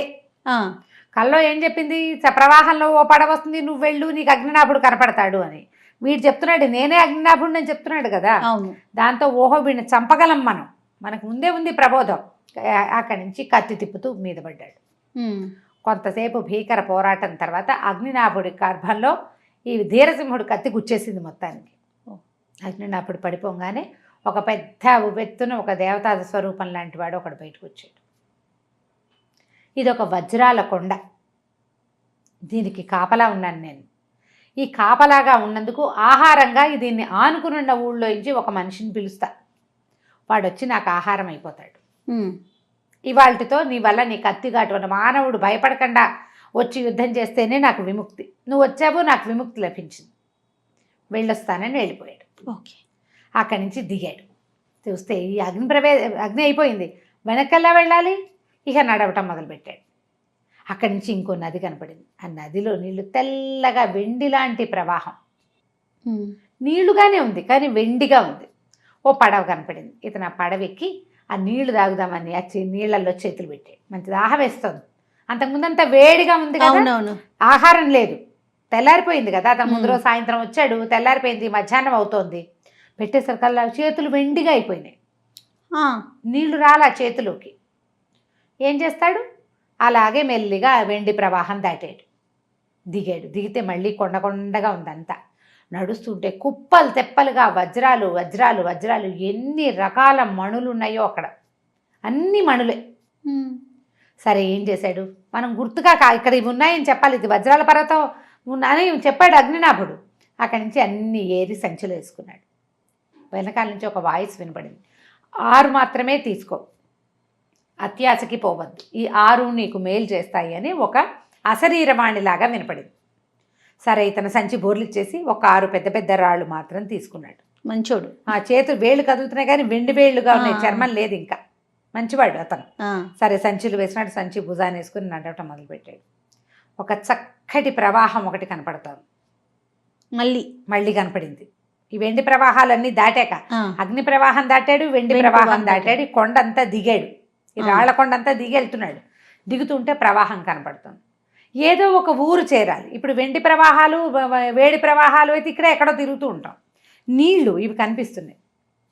మంచినీళ్ళు తాగుదామని చూడడం కోసం 2 చేతులు ముంచేసరికల్లా చేతులు మామూలుగా అయిపోయింది. గోళ్ళు మాత్రం వెండి ఉండిపోయింది, వెండి రంగు గోళ్ళు ఉన్నాయి. నీళ్ళు ఎత్తి మొహాన్ని పోసుకొని నీ మంచినీళ్ళు తాగాడు. చూస్తూ ఉంటే ఒక చిన్న తెప్ప లాంటిది కొట్టుకొస్తుంది అందులో. ఈ నీళ్ళల్లో చిన్న చెట్లు పడినా కొట్టుకొస్తాయి కదా. సరే ఆ తెప్ప వేసుకుని ఆ తెప్ప పట్టుకున్నాడు. ఓ 2 కర్ర పుల్లలు లాగా అటు ఇటు చూసి సాధించి వాటిలో ఏదో ఒక పక్కకి, ప్రవాహం ఏ పక్కకి వెళ్తే ఆ పక్కకి, సాధారణంగా ప్రవాహాలు ఎటు వెళ్తాయి, కొండ దిగువకి వెళ్ళిపోతాయి. అవును, కొండ మీద నుంచి కిందకి వెళ్తాయి. లేదా దగ్గరలో ఎక్కడైనా సముద్రం ఉంటే సముద్రం వైపుకి వెళ్ళే నది వైపుకి ప్రవాహాలు వెళ్తాయి. అదే కదా నీరు పల్ల మెరుగు అని చెప్తారు. అందుకని ఏం చేశాడు, ఈ ప్రవాహంలో మెల్లిగా ప్రవాహ వేగాన్ని అనుసరించి వెళ్ళటం మొదలుపెట్టాడు. వెళ్ళగా అతనికి ఒక తీరం దొరికింది. ఎవరో మనుషులు కూడా కనపడుతున్నారు. ఒక గ్రామీణుడు కనపడ్డాడు. ఇతను తెప్ప వదిలేసి బయటికి నడిచాడు. తెప్ప వదిలిపెట్టేశాడు. ఇతని దగ్గర సంచిలో 6 వజ్రాలు ఉన్నాయి. నడుస్తుంటే ఒక గ్రామీణుడు అట్లా ఆశ్చర్యంగా చూస్తున్నాడు, భయంగా. ఎందుకు అట్లా భయంగా చూస్తున్నావు, ఇది ఏం ఊరు అని అడిగాడు. అతను చెప్పాడు, ఇది నేపాల్ రాజ్యం. మా రాజకుమారుడు, మా రాజుగారు మీకు మళ్ళీ ఉంటాడు. రాజుగారే ఇలా కనపడుతున్నాడని ఆశ్చర్యపోయాను అని చెప్పేశారు. కానీ ఇతను అమ్మయ్య మన రాజ్యానికే వచ్చాం. ఇతను ఎప్పుడో ఆస్తులు పోగొట్టుకున్న ఒక రాజవంశీయుడు. ఇతని పోలికల్లోనే ఉన్నాడు ఆ రాజుగారు. పోలిక అట్లా కనపడుతోందన్నమాట. సరే, అక్కడి నుంచి ఇతను రాజ్యంలోకి నడుచుకుంటూ వెళ్ళిపోయాడు. 4-5 రోజులు ప్రయాణం చేసి సులోచన ఉన్న ఊరు చేరాడు. అయితే సులోచనకు ఒక పురోహితుడు కూడా ఉన్నాడు, ఒక భట్టారకుడు ఒక ఆయన కూడా సుదర్శన భట్టారకుడు ఆ సమయానికి వస్తే ఇతను చెప్పాడనమాట, అగ్నిపర్వతం అక్కడ ఏముంది, శబ్దభేదిలో ఏముంది, శబ్దభేది పక్కన ఎలాంటి నగరాలు ఉన్నాయి, ఎలాంటి జంతువులు ఉన్నాయి, అక్కడ ఇలాంటి వజ్రాలు ఉన్నాయని బ్యాగులోంచి తీసి వజ్రాలు చూపించాడు. అవి భూమి మీద దొరికే రాళ్ళు కావు. మళ్ళీ వెంటనే రత్న పరీక్షకులు వచ్చి చాలా ఖరీదు, ఒక్కొక్కటి ఒక్కొక్క రాజ్యం ఖరీదు చేస్తుంది. అది అంత ఖరీదైన రాళ్ళు. తర్వాత ఇతను గోల్డ్ వెండివిగా ఉన్నాయి. ఇతను అవన్నీ చేసుకొచ్చిన దానికి గుర్తు అనమాట. దాంతో ఆయన భట్టారకుడు అన్నాడు, ఏమ్మా ఇప్పుడు నీ ఆస్తిని కాపాడుతాడు, అతనికి నీ ఆస్తి అక్కర్లా, నేపాల్ రాజవంశానికి చెందినవాడు,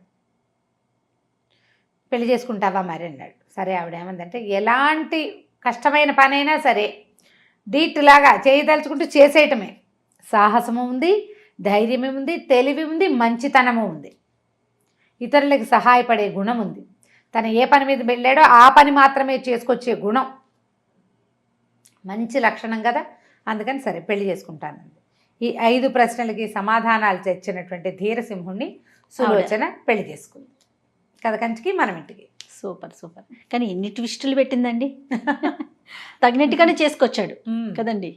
చాలా బాగుంది రమ్మగారు. ఓకే, నమస్తే. నమస్తే.